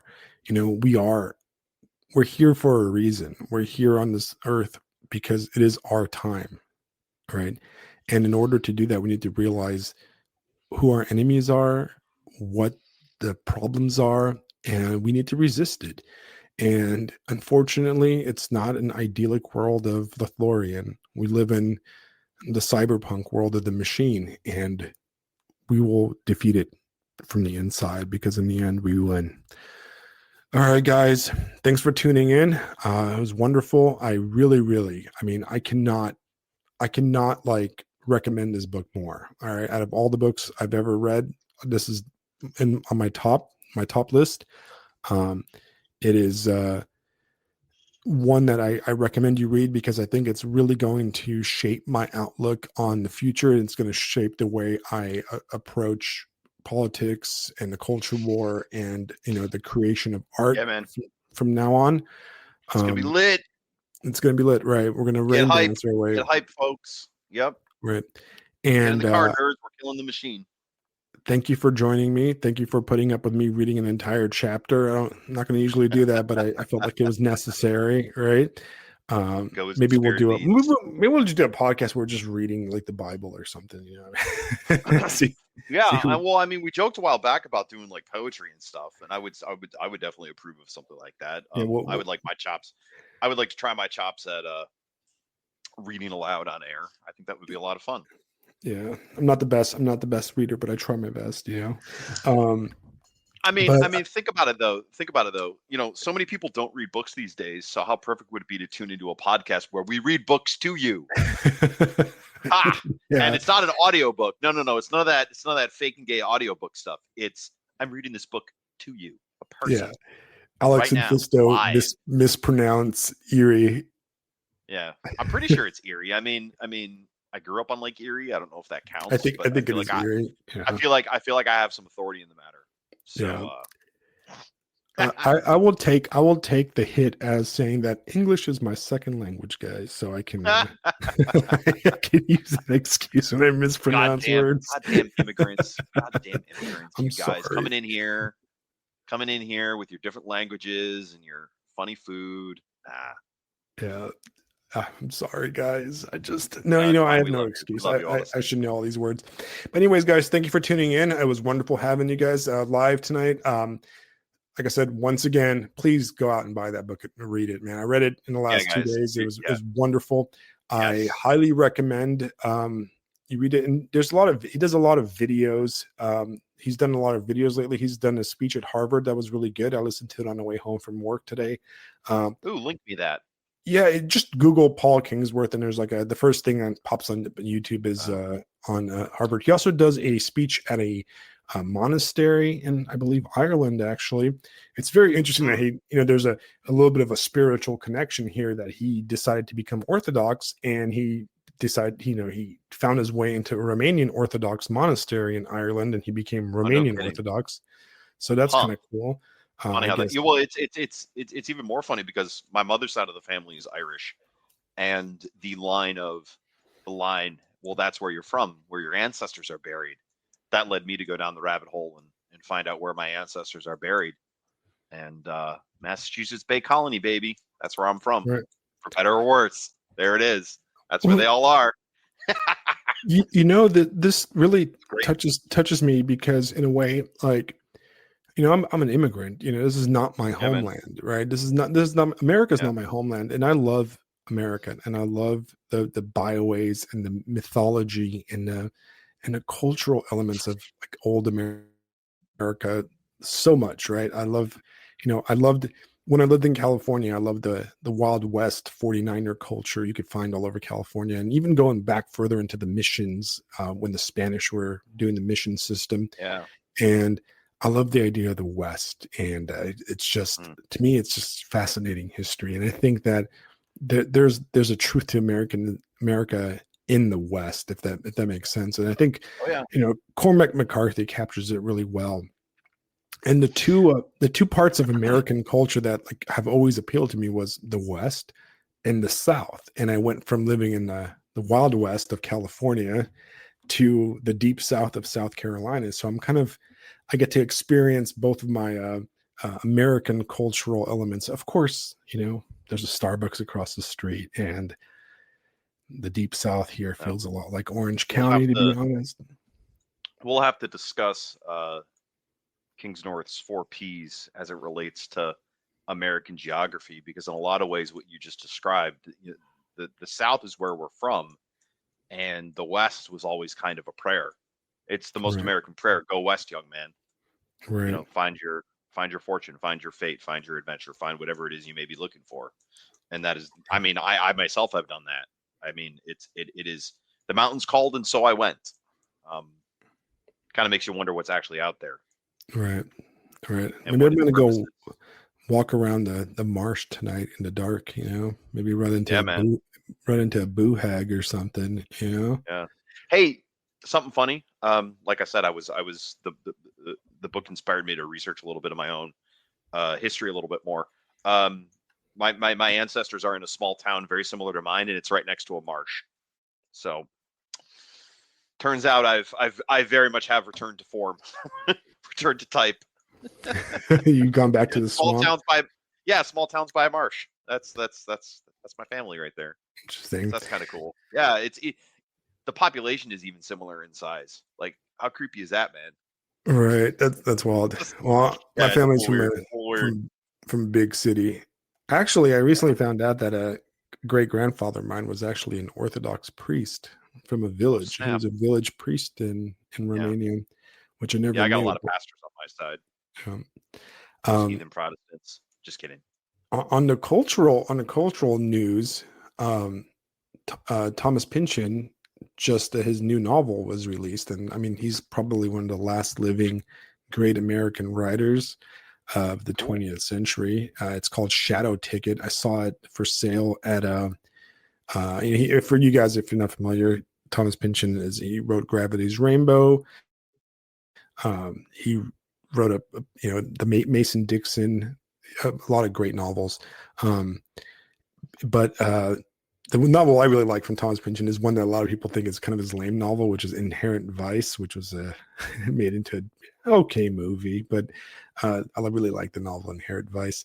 But he just put out he's like in his 90s, I think. He's probably going to pass away soon. There's a new novel called Shadow Ticket, which I'm probably going to read. So we'll talk about that very soon because Yeah, I let me think know when that you read it. I'll pick it up. I'll pick it up. yeah, I'll probably start it soon. I got to finish Chasm City. I still need to finish that. Uh, We're gonna finally get around to inviting some guests, man. In my email, my email, I'm getting swamped with like people wanting to be on the show, right?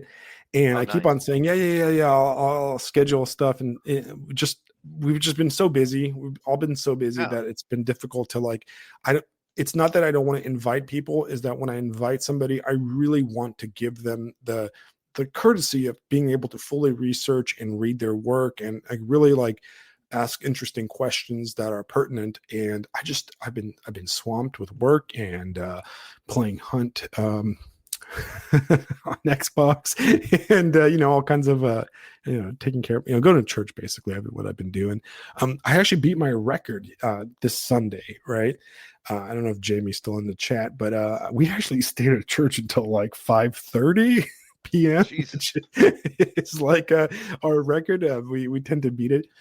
We're not, for you guys that aren't Orthodox, we don't really do church for that long, but we just basically hang out and have deep theological conversations with the priest and everybody, and it's a wonderful time. And like, oh, we're just sitting around having coffee, and it's 1 p.m., and then all of a sudden it's 5:30, and we're still having these deep conversations. And I'm like, oh, well, I guess we'll go home when it's dark. But yeah, so maybe I'll try to leave church a little bit earlier next Sunday and spend some Whatever. time sending invites to people. But all right, guys, Fisto, everybody, good night. It was wonderful having you Good guys show, on man. again. Oh, for all you listeners, starting next week, because of Fisto's ever-changing schedule, we're going to be switching the show to Wednesdays. All right, we haven't decided Yeah. on the time yet. You tell me the time, but we're switching to Wednesdays instead of Tuesdays. You guys got to be flexible. We have real jobs. I will proudly say that thanks to all you guys' contributions, it looks like I might break even with all my costs, and I'm able to pay Fisto his shekels for his share of the funds we split, right? But yeah, Woo! it looks like I might break into the black this year. I don't know, Yeah. Once you go maybe black, you never go back. Hell maybe yeah. at least it looks like I might be able to not have to pay out of pocket for all the streaming equipment and everything next year, which is really Awesome. awesome. That's so great. So if you So love glad. us, go ahead and please subscribe. I really appreciate that because it Hey allows guys. us to, pay. I mean, technically I'm not breaking into the black because I still have to pay for internet and electricity and, the time, but it's not about Whatever. money, It's just guys. money. It's money. It's just It's money. it's Money. it's the machine's mammon. Who Yeah. cares? Who cares? Even if It's none of you whatever. guys subscribed and Whatever. none of you guys threw any money our way, God provides. Okay. Yeah, Consider exactly. the birds and all that. And it Joke, doesn't matter. joke's on you, machine. I'm using all your money just so then that gives me more time to pray for God. Ah, That's right. But if we pray to did make God. a lot of Ah, money, we could do suckers. episodes every day. So Yeah, every day. And then you we can get to just talk about how to murder the machine. Yeah, it's perfect. have right. So fight the machine by Just sending us saying, some guys. money, guys. Yeah. Send us money. We promise to blow it on things that only undermine The everything. machine. More Everything. books. More books. Throw a rock in the air, you'll hit some retard that needs to shut up. It'll be I am fantastic. thinking of putting together like a bibliography of books that I think Ooh. everybody should read. Yeah, yeah, yeah. I did. Ooh, There you know is. what? You're gonna Go ahead. the bibliography. So that digital Minuteman thing that I've been thinking about. Mhm. I've essentially put it on hold. I have a pre outline of the essay I want to write for multipolarity, but that bibliography would be for my class, and it would absolutely be like Younger and King's North and like all this stuff, just to be like, this is the reality that you're in, and you need to Right. figure out where you're going, because if you don't, you will be assigned a place in the cube, and it's Right. probably going to be taking it up the butt from a dildo machine. So you probably don't want that. You probably don't Yeah. want that. You want a Well, choice in what What we happens. don't, what we, what Paul Kingsnorth does not mention is that the machine is a sex machine, but Yeah. it's a genderless sex machine that just has its way with you. And Yes, and by sex we mean rape. It yeah, straight up just rapes you. It's just rape yeah, all day, every day until you're dead. it's like Yay, transhumanism! it's a But I mean, that's trans. what the Borg is. But that's what the True, Borg is, man. I true. mean, that's like, look, Best of Both Worlds is a trilogy. You got the first two episodes where it's all of the Borg, and then it's Picard freaking trying to put his ship back together back in France. Which, where does he Right. go? He goes home. He goes home to the vineyard, and he That's what gets his ass exactly kicked by his brother. And he gets his ass kicked by his brother. And there it right. is. He's That's done. He's true. good. Right. Yeah, In man. order for him to, for him Ooh, to become human again, he had to go back to France and to maybe the that'll be part vineyards. of the bibliography too. You got to watch three episodes, the three greatest episodes of Star Trek. You don't I, have to watch any of the others. I actually think that the last one is really good. The last episode of Star Trek Next Generation, Oh, the finale. the Yesterday's Enterprise. Yeah, yes. Yeah. Is that it? Well, Yeah. the finale of the show, right? Yeah, Yeah, the finale show, yeah. Where it's yeah. like The one three where he plays different. poker at the end. Yeah, That's really a good that's a one. good one. That's a good one. But there is, if you guys are interested, there is a older Anyway, episode called Five Novels, I believe, which I go over the five fiction novels I think are fantastic, and I kind of like they're kind of like my, you know, what I consider my inspiration for my own writing. And if you look at that episode, and there's also an essay tied to it, like it lists like the five. I go in pretty good detail over my five most influential novels to me, not including any Dostoevsky. I left Dostoevsky because Dostoevsky's a given, so I kind of left the classics out. They're more yeah, that's contemporary just kind of novels, holy. Yeah, 100%. right? And that's really good. But I think I'm going to do an episode, or at least a list, on a lot of nonfiction work in the kind of in the vein of Paul Kingsnorth, of what I think is, kind of critical to my worldview. I would definitely, if you're interested in stuff right now, I would definitely include Dr. Zachary Porcu's book that we talked about when he came on the Oh yeah, episode. Right, Journey to Reality, which is I think is a there you go. fantastic book, and Journey to That should probably Reality, Yeah, that should probably be. Oh, Mere Christianity and Journey to Reality. Those should probably yeah, be in the bibliography as well. right, absolutely. But Journey to Reality could be could go, as it's a very complimentary book to Paul Kingsnorth's book, Yeah. So I think they're very good together. All right, guys, but it's already 8:12. Yeah. p.m. here. It is past Fisto's bedtime by 12 minutes. Yeah. He Yeah, is turning I into a gotta go to pumpkin. sleep. Yeah, my lower half is already mutated into things that I would Yeah, find horrors beyond human comprehension. He's basically, violations of Substack terms of service. yeah. So yeah. So good night, guys. We'll see you next week, all right, for another great episode. And this Hey guys. episode will be edited and it'll be out for everybody else that missed it. And remember, guys, rage against the machine. All right. Good night.